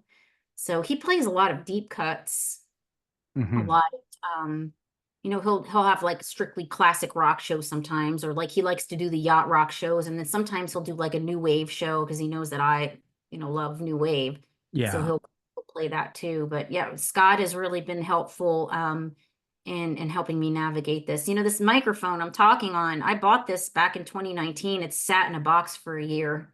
Oh, really? Yeah. And then I bought it out, I brought it out when COVID happened, and then I was fooling around on trying to find out how I was going to do all this. I tried it through Spotify at first, but everything's kind of limited on Spotify, and not everyone has a Spotify membership. That's right. Yeah. And you know, if you go to separate software and then you upload it on Spotify, then you got to make sure you have all that licensing. And that's what I love about Mixcloud. Mixcloud, you have all that. They pay they pay the artists. Yes. Um, yeah, I found that out when I was doing research for this show, actually, because originally I was interested in playing a lot of music, and then, as you say, when it comes to licensing, that can be a huge headache, and that's what's so attractive about Mixcloud is how they take care of that for you. So, Yes, yes. Yeah. um, so this is also kind of an unfair question, I think, but I'm going to ask it anyway. I loved your answer for the Tori and Olivia, so I'm sure this will be every bit as good. Push push comes to shove. Favorite song? Oh God. Well, that changes on a daily basis. Nice, nice. So It does. yeah, no, I could today. What is MistyK the DJ's favorite song today? I mean, oh my gosh. Well, okay. Is it fair enough for me to talk to you about what I will want played at my funeral? Oh, lovely. Yes, absolutely. Not that this is going to happen many, many, many years from Yeah, I think I now. got a lot of years left in me. I've got great genes in my family. Yes, I absolutely. And do. it'll be a very passing, or it'll be a very peaceful time when a lovely, soft transition is made, and then there's going to be this wonderful music that's played. And what are we going to hear? You're going to hear the acoustic version of Johnny Thunders' You Can't Put Your Arms Around a Memory. Mm, wow. Yeah, yeah. That's that's that's powerful. Very, Yeah, very powerful. that's a great song. I love Johnny Thunders. I think that his passing was so sad. The way that he died was just awful. Truly, And yes. he was talented. But these artists that came from that late 70s, early 80s New York City, the Bowery, the drugs and everything that were involved. I mean, you know, yeah, he was great. And also I absolutely love Stiv Bators. Oh, Stiv, I yes. love Sid Bader's. I love the Lords of the New Church. I love the Dead Boys. I love Stiv's solo stuff that he did because I ha he's not, I've he wasn't like an attractive guy, I guess, but like there was something about his persona that made him attractive, and I think he was like a real feelings guy. And I think Johnny Thunders was like that too. They were really like all in their feelings on the inside. Oh, absolutely. Johnny Thunders was just a raw nerve, and it's you can hear it in everything he does. Yeah. Yeah, he was great. And another one of male, it's not just about females for me. There's a lot of great male artists out there that that But can make, it's really refreshing though to hear like there I sense almost, well, it's not an apology, but a qualifier almost. And um, I find it so refreshing that the bulk of our interview, we have been speaking about these phenomenally talented female artists who have played such an important role in not only in your life but countless millions of other people's lives, profound artists. And um, because we up until now, up until very recently, rock and roll has kind of become, well, it's kind of been kind of a boys club kind of thing, which and I find it very refreshing that of the subject matter that we've been discussing here. yeah. Yeah. I think that another male artist that really touches a nerve for me is Tom York of Radiohead. Mm. Radiohead was very big when I was in college, Hmm. mid-90s, and their album The Bends and especially OK Computer, back to back those albums, they are just so emotional for me, Yes. especially OK Computer. I mean, Karma Police, Let Down, those songs are just, and Tom York has just a way with lyrics that you know, if I were to pick the Jock or Tom York to date, I would have picked Tom York to date, I wouldn't have picked the Jock. Yes. I wanted I, the one that could maybe, he had a warped sense of his feelings a little bit, but yeah, he was really big for me as well from a male perspective. I will say that in this time, um, I'm not a huge I'm not into Taylor Swift, but I do respect the hustle and mhm. the fact that she takes control of her music. I really Yeah. respect that. But I kind of also feel like, there's been very few artists that rule the world. I'll name you some. Elvis ruled the world in his Hmm. time. Michael Jackson ruled the world in his time. Madonna she ruled the Hmm. world. She even told us that on American Bandstand back in 1983. She was going to rule the world, and she did. And she did, yes. The Rolling Stones have ruled the world. Yeah. I kind of think Taylor Swift is ruling the world now too. Oh, she most She's certainly. in that she is in that realm of I put her in that category with those folks because Well, she just I oh think she's even more so in that category than any of the other artists you have mentioned. Like everyone that you have mentioned coexisted in a world of popular music, whereas um, with popular music today, there's kind of like four or five celebrities of which she is like she just eclipses everyone like by far. I think just in pop culture today, and I haven't seen anyone do that before. I know that up until Taylor Swift, I believe, well, it was the Beatles who set the record for having the number one, two, three, four, and five song in the top 10. But if I believe she has done that herself. yeah. I, Well, and who can go out there and grab the attention of a 13 and a 30-year-old at the same time? Very true. Absolutely. that are Yeah. female. Yes. Yeah, yes. I mean, well, I'm sure there's guys that love her too, but um I think she's a smart businesswoman, and the whole like dating Travis Kelsey thing, that's a smart marketing move right there. Because now you got all these girls watching Sunday football now with their boyfriends and husbands Yeah. because of that. So, I give her mad respect. I feel like I love the fact that she takes control of her music. She's not going to let anybody tell her. And, that stems from Madonna, because no one could tell Madonna what to do. Yes, absolutely. And I've seen Madonna twice now. And I saw her on her Rebel Heart tour back in 2016. And then back in April of this year, I traveled to Tampa, and my best friend lives outside of Orlando, and she's a huge Madonna fan. So we got to see her on the Celebration tour. Oh, nice. It was phenomenal. I don't care what you say about her. Madonna was in all of our lives when we were kids. I mean, I still have I have my original copy of her first album from 83. Wow. Wow. Yeah. And well, I'm doing math. What you were 7, I think, when you. Yeah, and I will say, her song Burning Up, Mhm. you can't get any more punk rock than that. Like, she's Yeah. played at CBGB, she played at Max's Kansas City. She came originally from punk rock. She was in a punk rock band.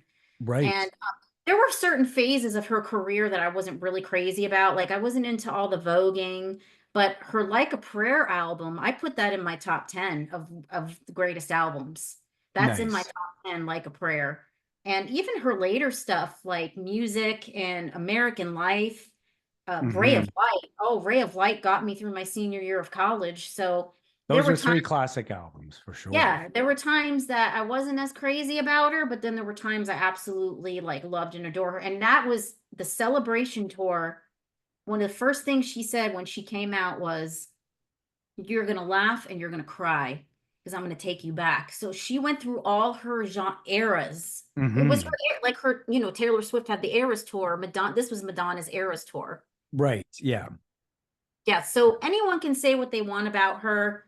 You know, yes, she sometimes goes off the deep end a little bit, but we have Taylor Swift, we have Lady Gaga, we have Tori Amos because Yes. of Madonna, because we have Liz Phair, we have Shirley Manson of Garbage, we have Poe, we have all these great people because of Madonna. But also we have a lot of those people, of a lot of these women, because we had Patti Smith too. Oh, Patti Smith, the matriarch of rock and roll. Yeah.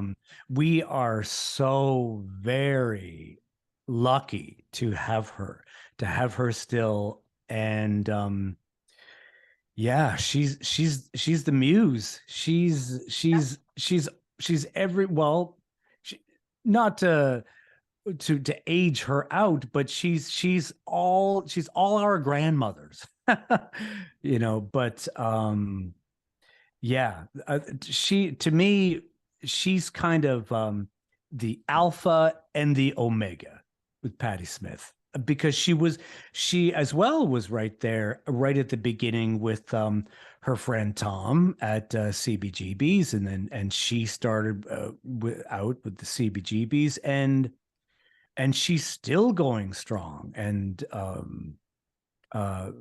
written many novels, as well as all the incredible music that she's put out, and herself too. Well, I mean, she comes by it so honestly, because she herself was, rubbing shoulders with all of these people, with William Burroughs, and she comes by it honestly, and I certainly feel that. Well, I think that she's centrally the most important person that we have left in rock and roll. I think a lot of we don't have the Ramones any longer. We don't have the Clash any longer. We don't have Johnny Thunders. A lot of these people, they did lived fast and died young, and then, and these are elderly people now for the most part, 70 years old, and such, and hopefully it would be lovely if they all lived to 100, 120, but for now, I mean, even people, well, like Tom Verlaine, Jim Carroll, all these souls are all lost to us now. But Patty's still here, and thank you for bringing Patty up. Yeah. Certainly one of our favorites, and yeah, we're looking forward to doing much more on Patty here at the Rock and Roll Fashionistas. And well, on that note, on Patty Smith and Taylor Swift, Madonna, Tori Amos, Olivia Newton-John, Deborah Harry, all of these fantastic artists who we are so very fortunate to have and to look to. And thank you for putting the music out there, the music that was important to you, and it's powerful music. It's connected with you, and you are passing that on to other generations, and who are connecting with the same music. It's truly an inspiration. I can see how important music is and has been to the fabric of your life, and how you have survived and how you have persevered, and thrived and enjoyed life, and got through because of music. And it's truly an inspiration. Thank you ever so much for being with us today. We truly are honored. This is our very first interview that we've ever done here on Rock and Roll Fashionistas, and you were our number one wish list guest. So thank you for making our wishes come true. You can catch MistyK the DJ on Mixcloud. She's got a ton of shows. She's been hard at this now, curating incredible music and putting together. I didn't know that actually, because I've always loved the stuff that you do with the films and the dialogue and the editing that in. And thank you for letting us know that there's a little Easter egg there and where you got that from. Yeah, yeah, Because yeah. I didn't know that. That's what, but no, it's lovely. And we're hoping that you continue making these shows. My guilty pleasure is Sunday. I work every other Saturday, but I have every Sunday off, and I love getting up in the morning and making myself my coffee, and getting Cooper, our little Yorkshire Terrier, up, and he snuggles up on my lap, and we all get together in the living room, and we put the newest MistyK the DJ show on Mixcloud, and it's always a joy. You've been a joy. Thank you very much for being on the show, and we're looking forward to seeing you on the underground show, where I know that's going to happen, and I'm looking. Well, yeah, we can hope. Well, I love your website is very well done. I've been reading it and reading articles, and I would love to contribute any articles that you want. If you want to do this again and we can focus on a topic like the 10 best albums or 10 best whatever or anything, I am Yeah, game to do this anytime. yes, absolutely. I absolutely want to do that. Um, Actually, well, when you had mentioned earlier, not too long ago, about your top 10, and it made me think, and I didn't ask you, but it made me think, I wonder if she actually has a top 10, because I know myself, I'm like, well, it's in my top 10, but I don't actually have a top 10. Like, there's probably 100 albums in my top 10, but have you actually taken the time to work? Because that's tough. That's It is, and difficult. it tends to fluctuate, but I can name a couple off the top of my head that I know that would stay there. But I think if you'd ask me on a different date, then sometimes certain Sure. things would fluctuate. It's hard to pick a top 10 um album wise, because a lot of times I'm guilty of not listening to a whole album either. So, you Yeah. know, I mean I have a ton of vinyl. I have so much vinyl here. I don't even really buy it anymore unless I it's something I absolutely need or wanted. Yeah. So it's a huge K-Tel collection, K-Tel Those record. love those albums. Love them. And that was a Canadian company. Yeah, I believe were they from Manitoba? Winnipeg. Winnipeg, Yes. Manitoba. Yes. Yep. Yeah, And that's right. I have a show from 2021 where I did K-Tel favorites and Ronco Records favorites. So I have a handful of those. Did you play Billy Don't Be a Hero? No, I started off, let's see if I can think about the show. I started the show off with Nicolette Larson's Lot of Love. Oh, lovely. Very nice. Yeah. Very nice. Yep. So Well, absolutely. We absolutely definitely want you contributing. We definitely want you back. You can do whatever it is that you want to do. We are huge admirers of your work. We love what you bring to the table, and uh, I anything you want to do. Have you thought about doing something like I would love to get an introduction to Tori Amos. I would love that. I would you write something for us yeah. for because I I'm going to admit flat out to you here with my history with Tori Amos. The first time I heard her, I thoroughly enjoyed what I heard, but I'm such a Kate Bush fan, Mm, and and I, I never felt that she was derivative, but I went the very first time I heard her, I thought to myself, well, I mean, I've already got Kate Bush. I've kind of heard this before, but and then I just kind of filed it away. And then over the years, albums of hers, many of which you named earlier in the show, I would stumble across at like flea markets or thrift shops and stuff, and they'd be, inexpensively priced, and I'd pick it up and I'd take it home, and I would be absolutely floored with what I heard, and uh so for someone who's very much a newbie when it comes to Tori Amos and her canon of work, I know I would really appreciate being guided through that. yeah.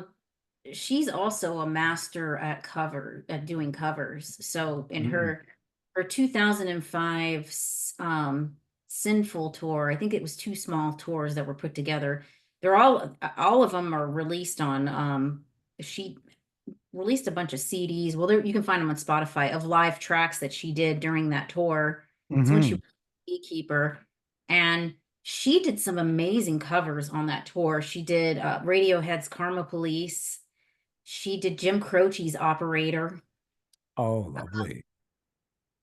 Oasis "Don't Look Back in Anger." I posted that one not too long ago on my Facebook page. George Michael's "Father Figure."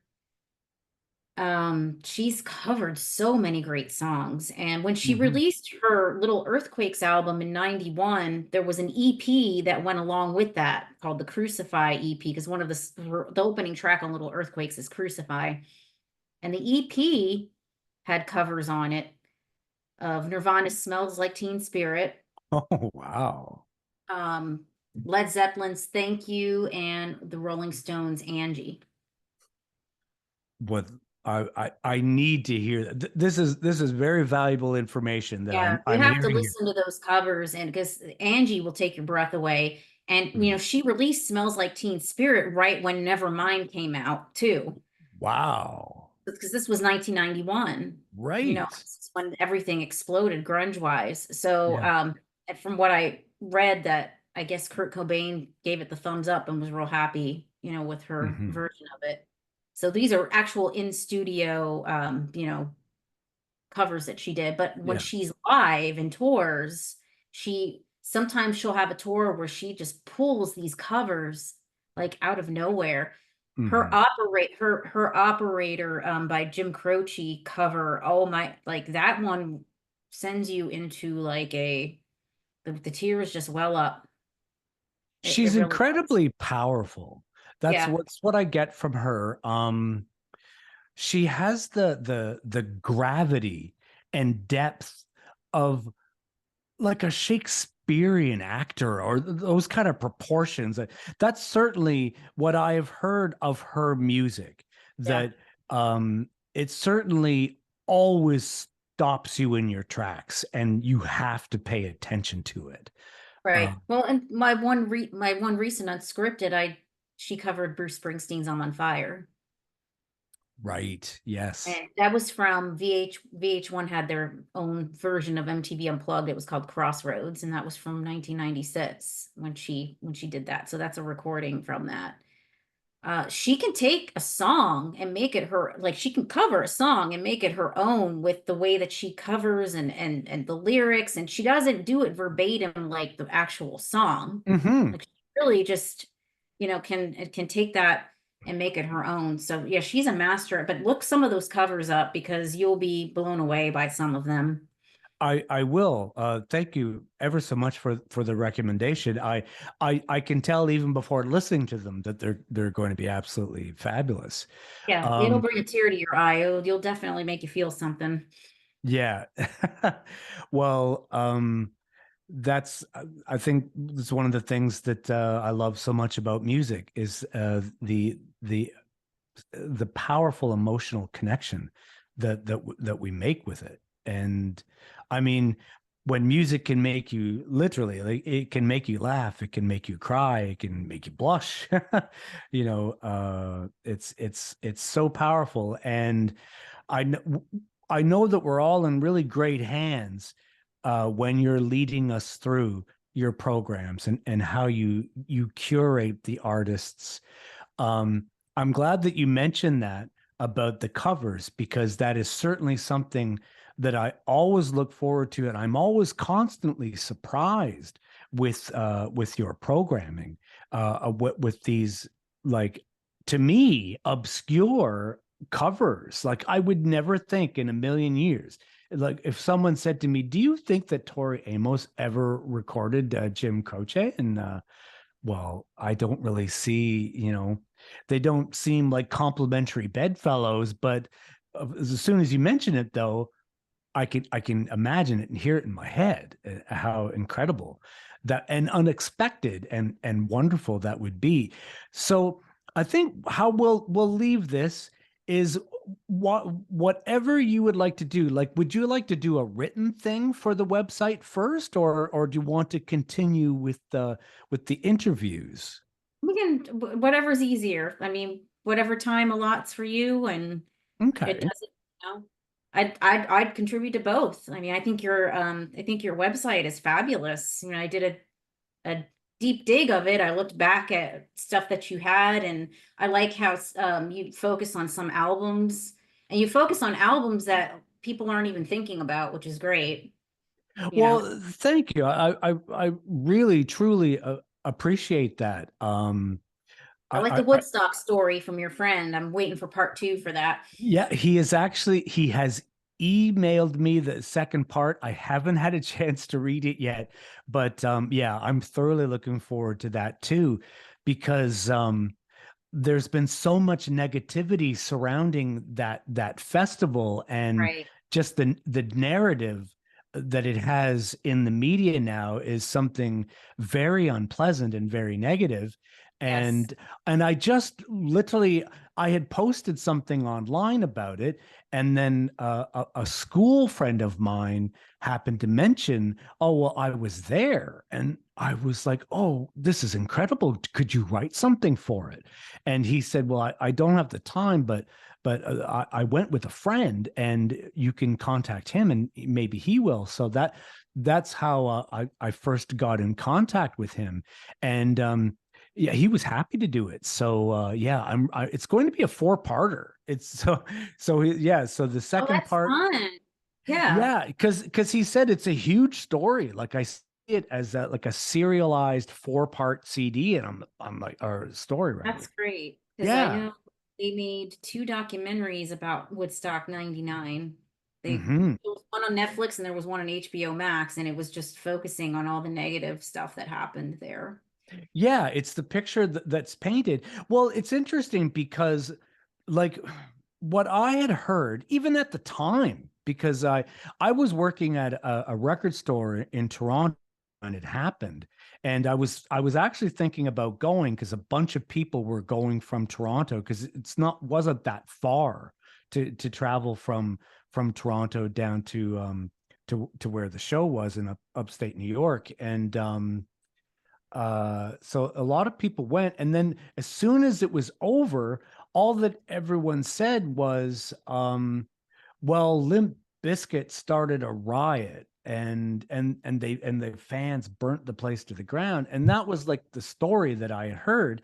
And then when I did a little bit of research, I found out that Limp Bizkit, not only did they not close the festival, but they didn't even close the night that they were playing on. That they played the Saturday night, and Metallica and another band followed them, and it was Sunday when the Red Hot Chili Peppers actually ended the festival, and they chose to end it with Hendrix's Fire. And then people started setting things on fire. But it just goes to show you how, like, like people say these half truths or things that aren't even true at all.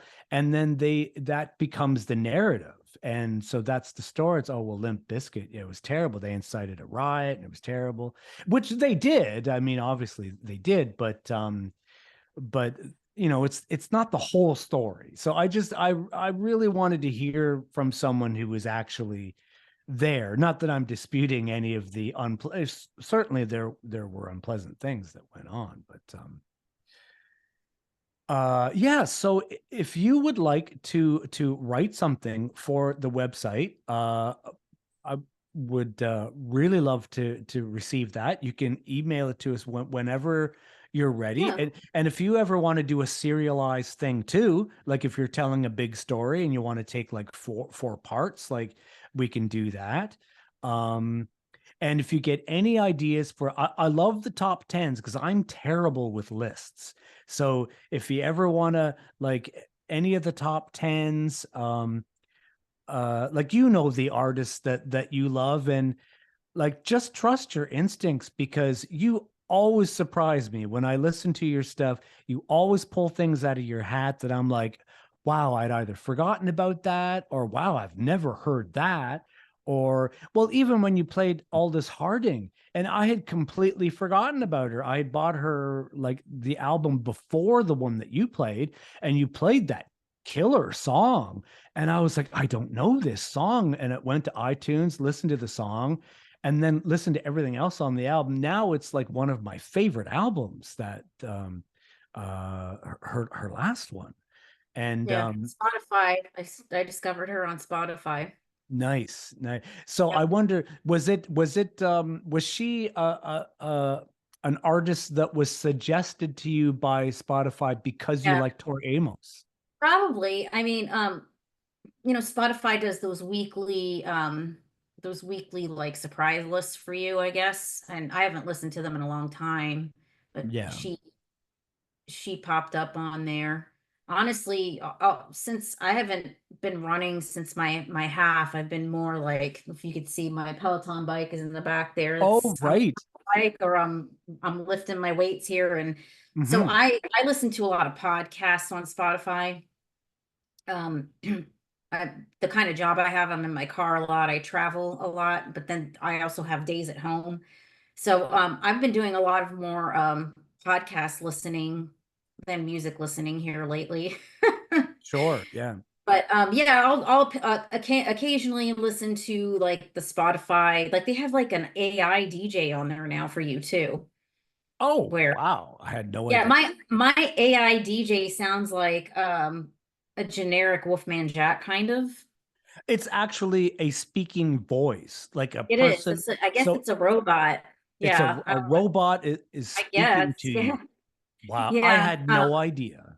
Well, they base it on what you listen to. So sometimes it'll pull from favorites or whatever, like if I have my liked list, it will do that once in a while. But you know, another thing I wanted to throw credit to real quick before we wrapped up was there was another radio station here, and it's in Indiana. Now, Indiana is like 10 minutes away from here.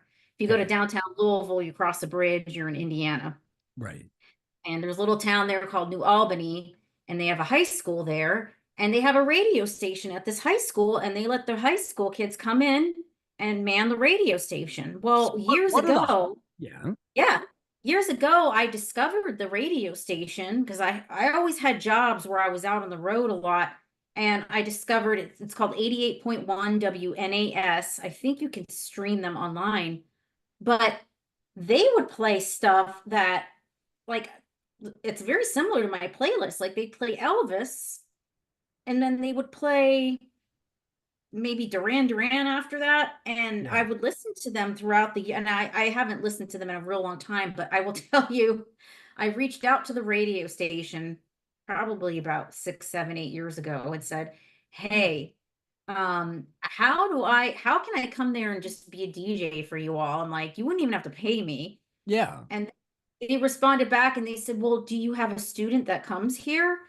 Would you like your daughter or son to be on it? And I'm like, I responded back, I'm like, no, I'm like, it's for like a 40 plus person like myself. And they're like, Yeah. oh, no, no, no. But a lot of times they broadcast a lot of their like football games and stuff on the radio station too. But they have kids come in, and I don't know if it's already I don't think the kids are picking the music. It's already pre-programmed, but Right. they have kids come in, and I don't know if it's maybe kids that are interested in communications down the line when they go to college or whatever. But Yeah. yeah, I've gotten some inspiration from that radio station too.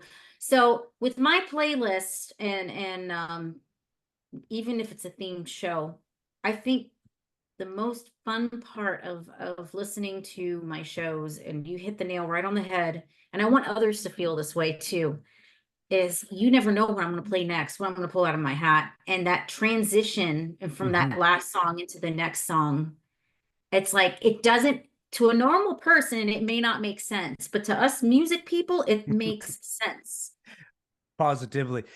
Another thing that you do with your shows, which is so heartwarming, and I think I think almost every show it happens, and maybe it's a happy accident. Well, happy is not the right word, but there always seems to be someone who has passed.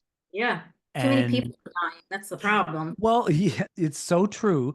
And sadly, it's because of the rock and roll demographic. Most of they're baby boomers. So Yeah. these people, the original generation, after the people from the 50s who are sadly, all gone. Well, I guess it's just Jerry Lee left. Is I think he's yeah, Jerry's still living, isn't he? Oh, he's gone too. Oh, goodness. I just lost like a million rock and roll points. No, So yeah, well, here it was kind of like the Tom Petty thing with Jerry Lee. So they said he was dead, but then he wasn't dead, but then he did die. yes, absolutely right. I I'm can tell you the remembering exact this. date that he died. It's October 28th of 2022. And Right. he It was was 87. So that class, I think he's in the first class of Rock and Roll Hall of Fame from 1986. That whole class, you have Jerry Lee, you have Chuck Berry, um, I don't know how old Carl Perkins was, but like Jerry Lee and Chuck Berry, they were both like I think Chuck Berry was like 90 or something when he yeah, passed. yes, he So was. Yeah, a lot of them like lived a long time. I they mean, did. I think Elvis was the first one to go because he was only what, like 42. So Yeah, yeah. The young, well, the youngest and the first to go. Yeah. mhm. Followed by John Lennon at 40. So um but you're right though, that class, and it always seems to be ages between 74 and 78, it seems, which is scary because my parents are 74 and 77. So Mm. There's something about that age bracket. I don't know what it is, but Well, look at what's left of the Beatles. We've got Paul and Ringo. They're both 81 or 82 respectively, and by the looks of it, they're still fairly healthy and fairly spry.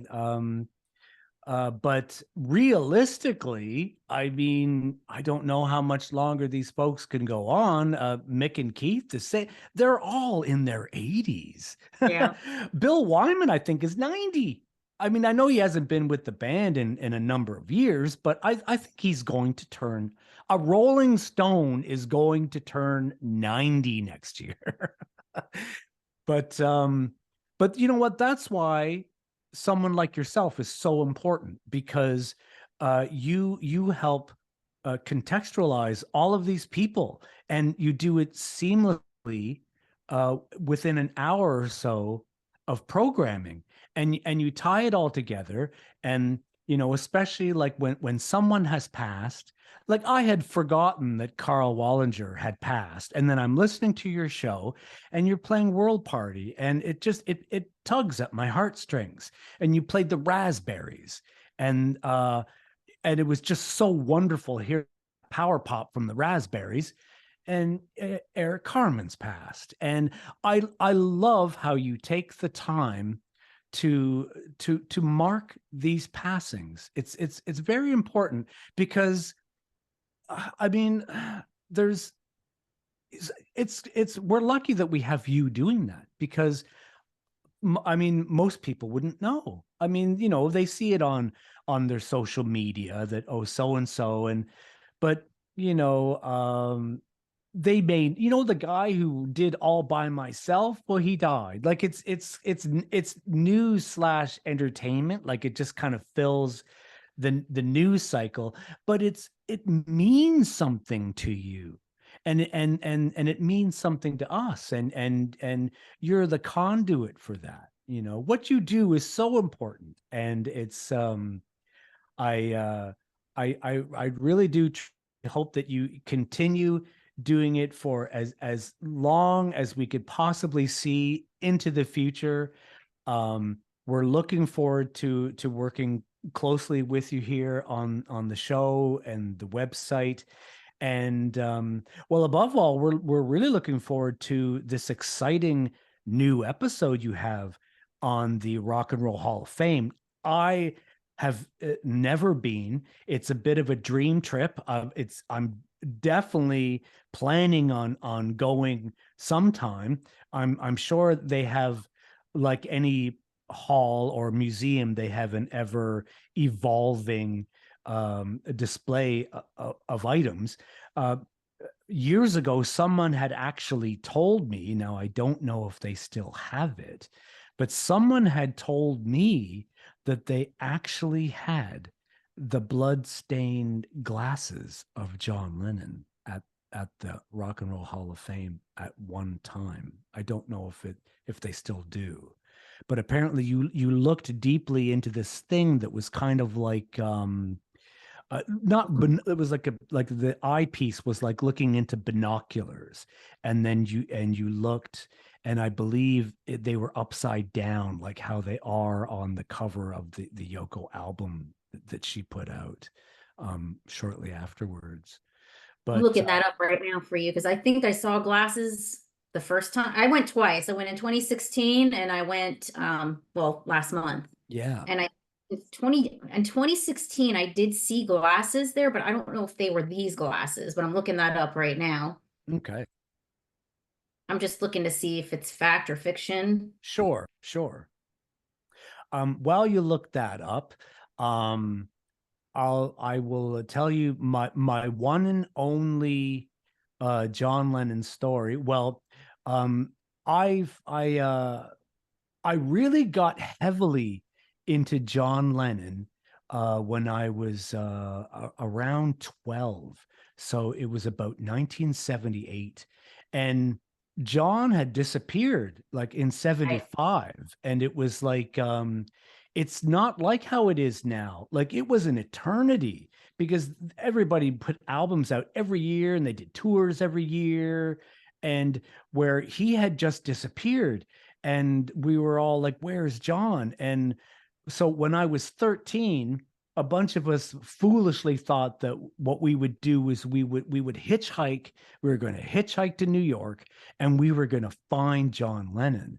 Well, of course, before we got a chance to do that, the December 1980 happened, and Howard Cosell let us all know on Monday Night Football.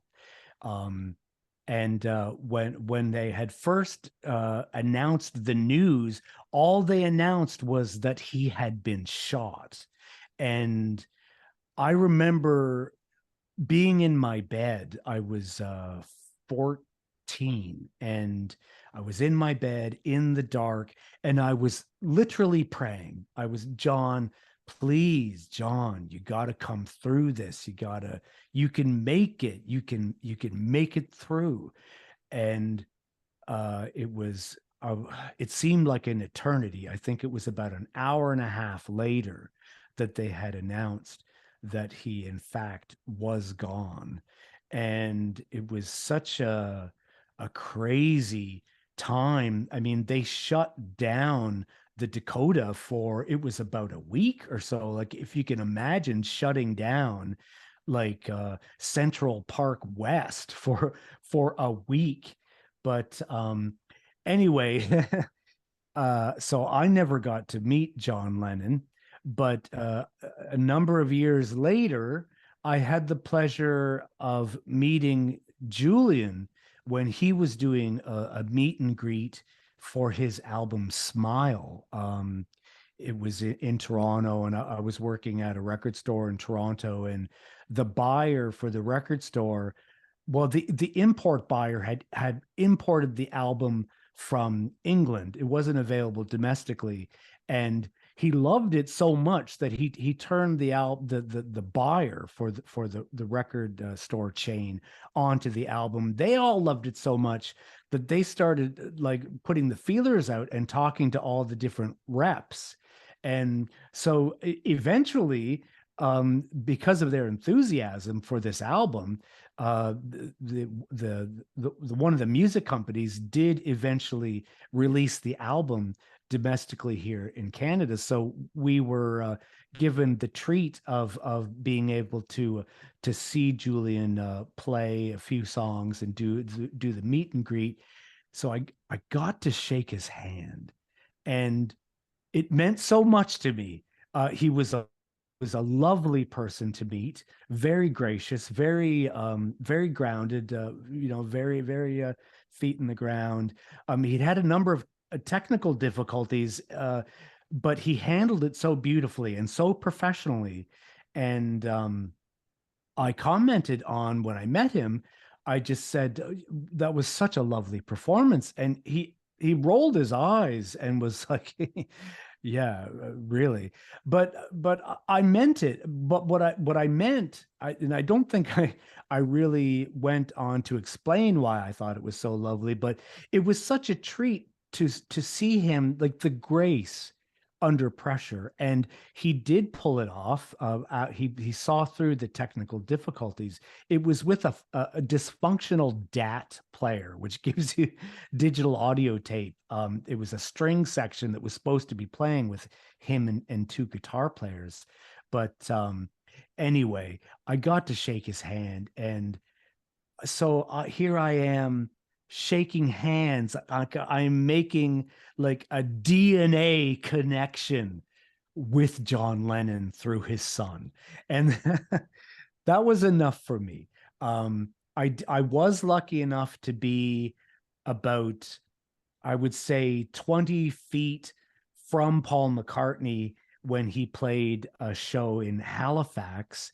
It was the sound check, and a limo was driving by, and I just happened to look, and I see this arm, and it's Paul McCartney. So I got to shake Julian's hand. I was about 20 feet away from Paul McCartney. I was lucky enough to be at the right place at the right time to see the very first uh, Ringo Starr and his All Stars tour in '89. So, and that had an incredible lineup of Levon Helm, Rick Danko, Billy Preston, Joe Walsh. It was incredible the lineup he had. So I got to see Paul live. I got to see Ringo live, and when I saw Paul live, he was still in fine voice, and Paul's voice was top notch right until his quite late 70s.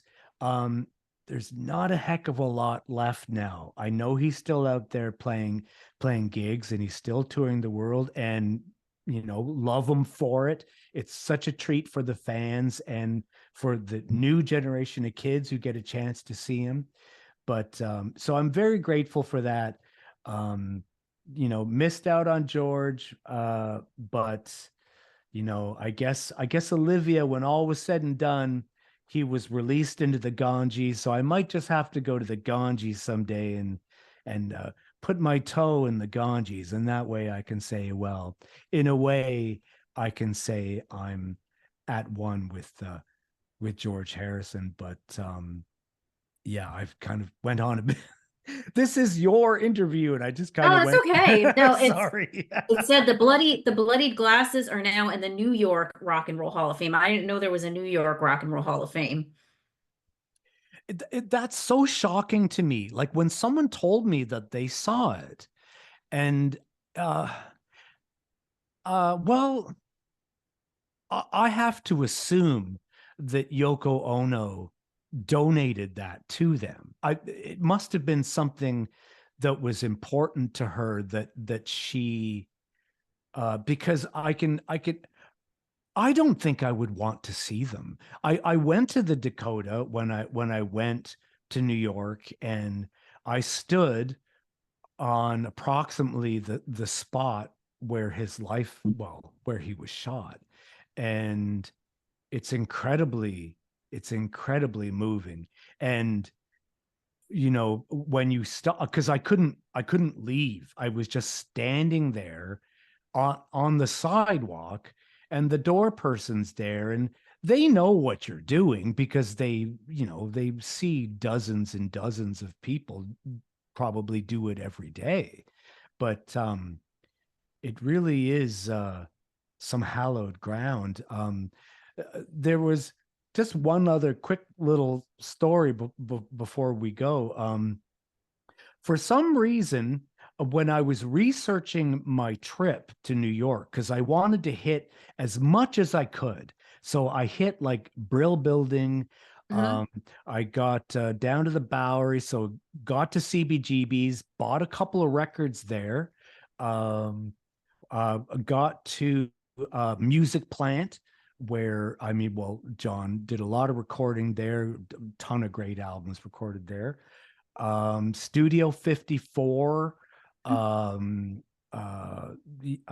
Hendrix's Electric Lady. It amazes me that you can just stand outside of the doors to Electric Lady in Greenwich Village. Like, and it's so strange being there because it looms so large in a kid's imagination. Like when you're growing up looking at these album covers and you're reading the liner notes, and it's like Electric Lady here, Electric Lady there. And I mean, everyone's recorded there. David Bowie recorded there.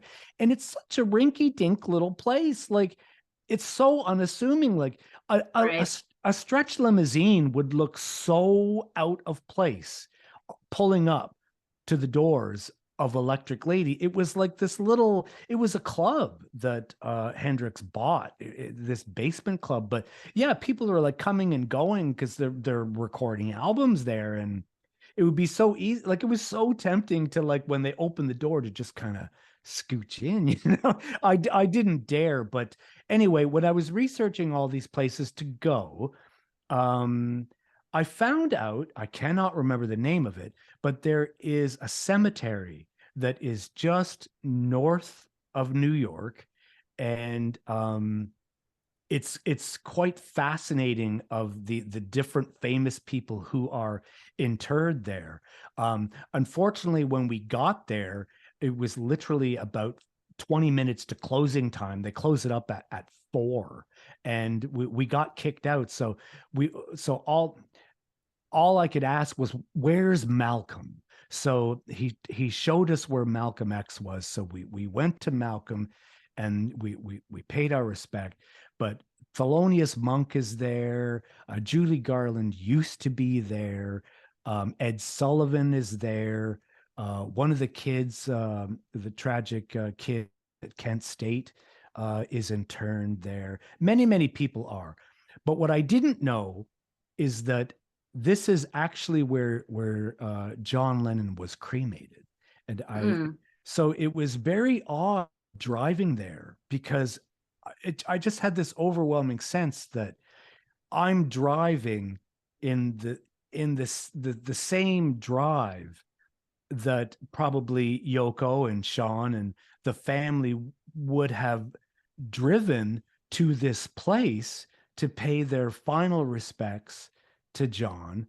And it's just so powerful. Like the crematorium is there, the smokestacks are there, and it was very moving. I mean, I'm not trying to be like macabre or anything. I mean, with rock and roll, and like grave sites, obviously there's the Jim Morrison in Paris, but I just I don't think it's morbid. I like to pay my respects to the final resting place if I can. It's something I'd like to do before I go and before I do the final transition myself. I'm hoping to do a rock and roll gravesite tour. I mean, have you seen Hendrix's tomb? Like it's huge. It's absolutely massive. And well, Alan Freed's, his looks, I only saw it because I think you had posted there's some striking photographs of his memorial site. Yeah, his I think he's got a headstone now, but for years, I guess, I don't know, Well, he several years ago, about 10 years ago, I think his ashes were in the Rock and Roll Hall of Fame, but they had his son came and took them out. I guess the Oh, Rock Hall didn't want them in there. I right. don't know. Okay. I Yeah. did not know that. Yeah. Well, speaking of ashes, um Prince, right? He's in his tomb, not his tomb, in his vault. You know how he had, it's in the vault. Like Tomb Prince's, he's got all these unreleased albums, but he's put it in the vault because he had an actual vault that was sealed. And so after he passed, they had to like blow open the seal to literally open the seal on his vault.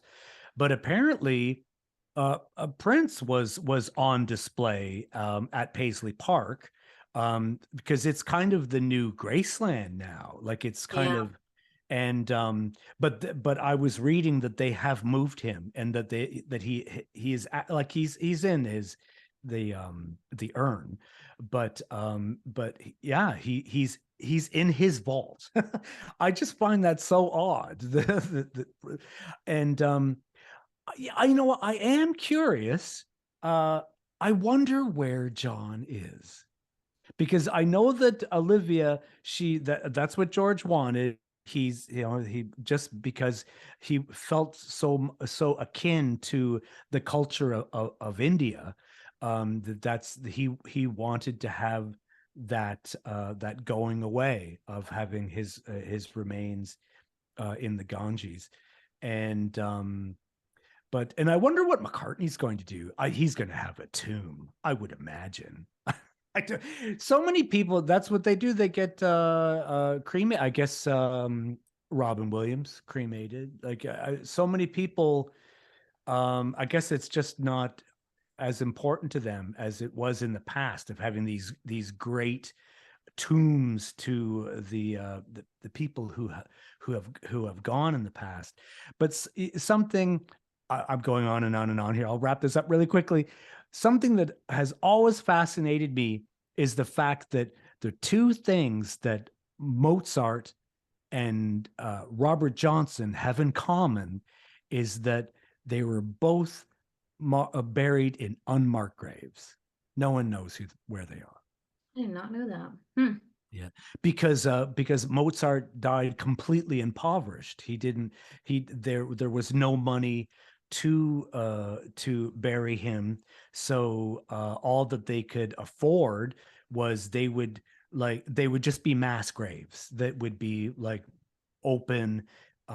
So when anyone who didn't have any money, they would kind of roll you up and then put you in the mass grave, and then they'd throw lye on it, and then they would just keep adding until it was full. And then, but there were no monuments. Like no one knows where his remains are. No one knows where Robert Johnson's Hmm. remains are. Interesting. Uh, you know Rocket 88, right? There's a Hmm. lot of and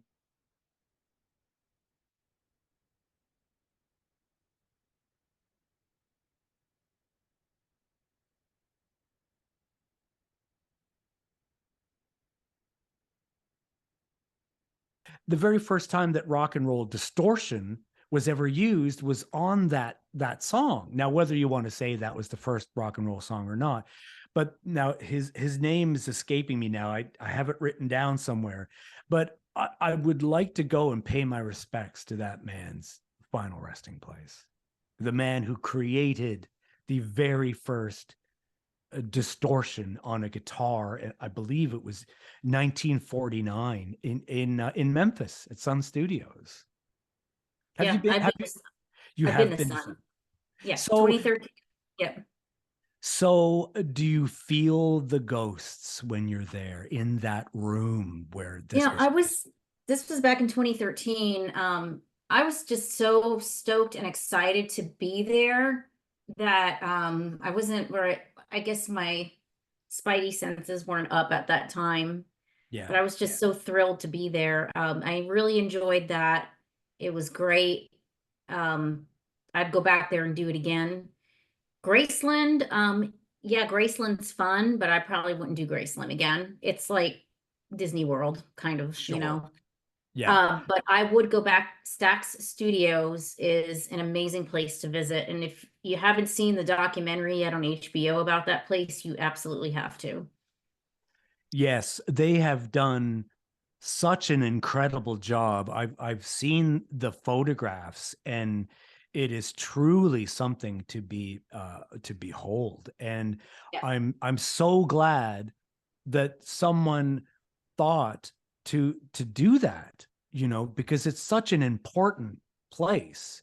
And to have it just erased off the map, but to have someone care enough to bring it back, and exactly the way it was right, is. right. And I can't wait. That it's a dream trip of mine, to do Graceland, Sun Records.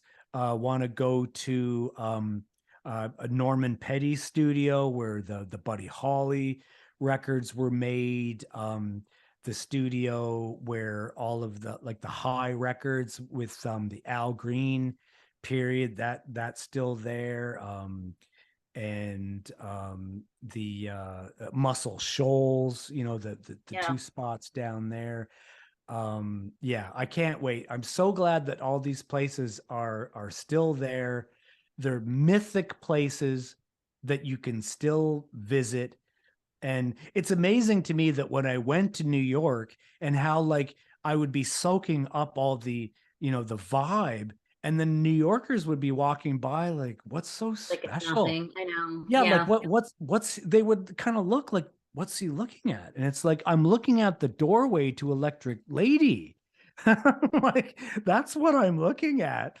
yeah, But nothing stands still in New York, right? It's right, they right. just pave over it. But anyway, you know what? I wish we could do this all weekend long. Yeah. I'm thoroughly. It's been such a treat. Thank you ever so much for your time. Truly, really appreciate it. I'm very excited that we're going to be working together on the website and with the interviews, and the sky's the limit as to whatever you'd like to do. Okay. Well, I appreciate you supporting me these past couple of years and being such a fan. And thank you so much for spending time with me and letting me talk, because I can talk a lot too. So It's uh, and but and every second is absolutely essential. All killer, no filler. right, It's right. Well, thoroughly. thank you. Yeah, I think you brought some new listeners my way too. So I really appreciate you promoting me Well, like you have. I'm doing them a favor. I truly, and I believe me, I am not just saying that. I truly do mean that. Not since that David Wisdom show, that Nightline show from, this was literally like, I shudder to think how long ago it was. It was actually probably something like 40 years ago. I never like to actually give my actual age. And I don't think I ever will, but people will probably do the math and they'll figure it out when I say, well, I think I was 10 years old. It was 19, whatever. But your show is the finest music show out there today. I stand by that. And I cannot, for anyone who's ever listened to your show, feel the same way. So anyway, we are, as I say, we're just over the hill, thrilled that you're.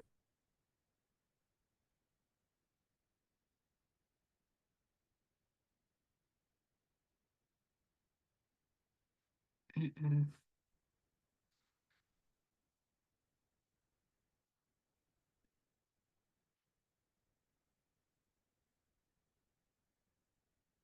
The DJ. Oh no, there she is. Yeah, you froze up again. I Yeah. guess it kind of sporadically happens. Yes, thank you so much again for having me on and letting me talk. And I'm sure we'll have a lot to talk about in the future as well. Probably going to start working on this new show sometime here soon. I want to get through this music festival. I'm going back there tomorrow. So see how that goes. I can't festival like I used to. Every year it gets harder and harder, it seems. Yeah. Walking around all day, being in the sun all day, drinking, which I don't really do a lot of, making sure to Yeah. stay hydrated and just Yes. the rules have gotten a little stricter at this festival. You can't bring chairs anymore in unless you get a chair. It's gotten kind of Oh, ridiculous. oh, Yeah. yeah. No, chairs are Uh, civilized. We need yeah. to sit down. Right. We're Right. not Right. teenagers anymore. Yeah. And it's out and there's not a lot of shade. This is on the fairgrounds and it's across the street from the air there from our airport, and Right. there really isn't a lot of shade. So there used to be the old location where the music festival was had a lot of shade, but it was too close to the Ohio River. And the second year that they had the festival, we had torrential downpour and Oh, there was mud up to our knees when we left, which is why they canceled it the next day. So they said oh, after that, we're not having it down here anymore. We're relocating it.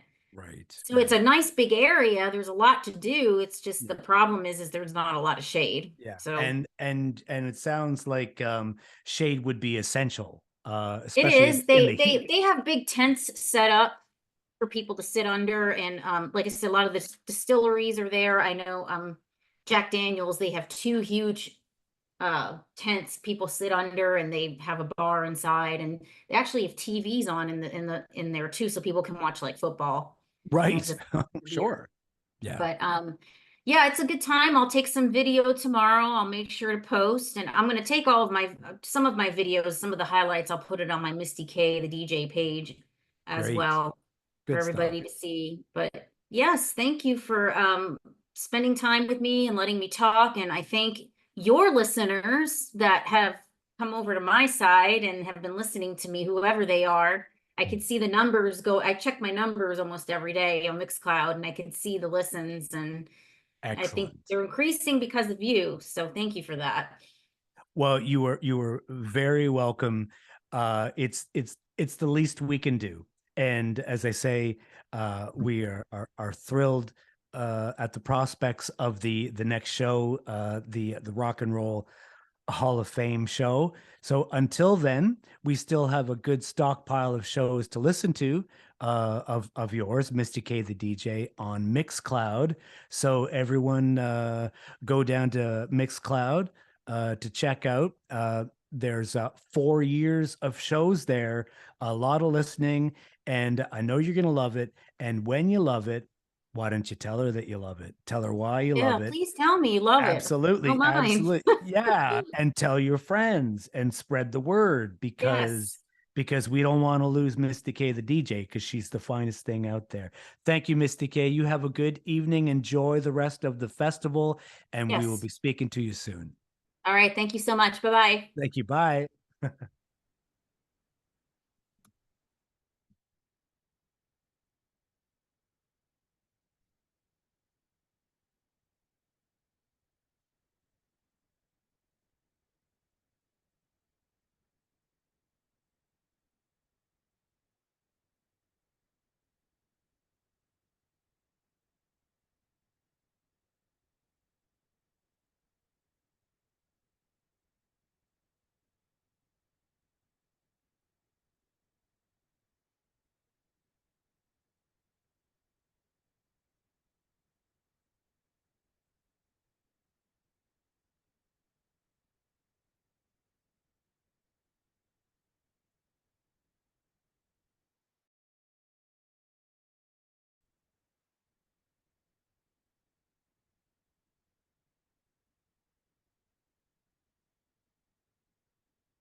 Here's a document.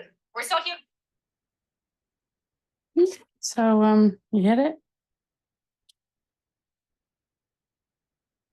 And then just the end.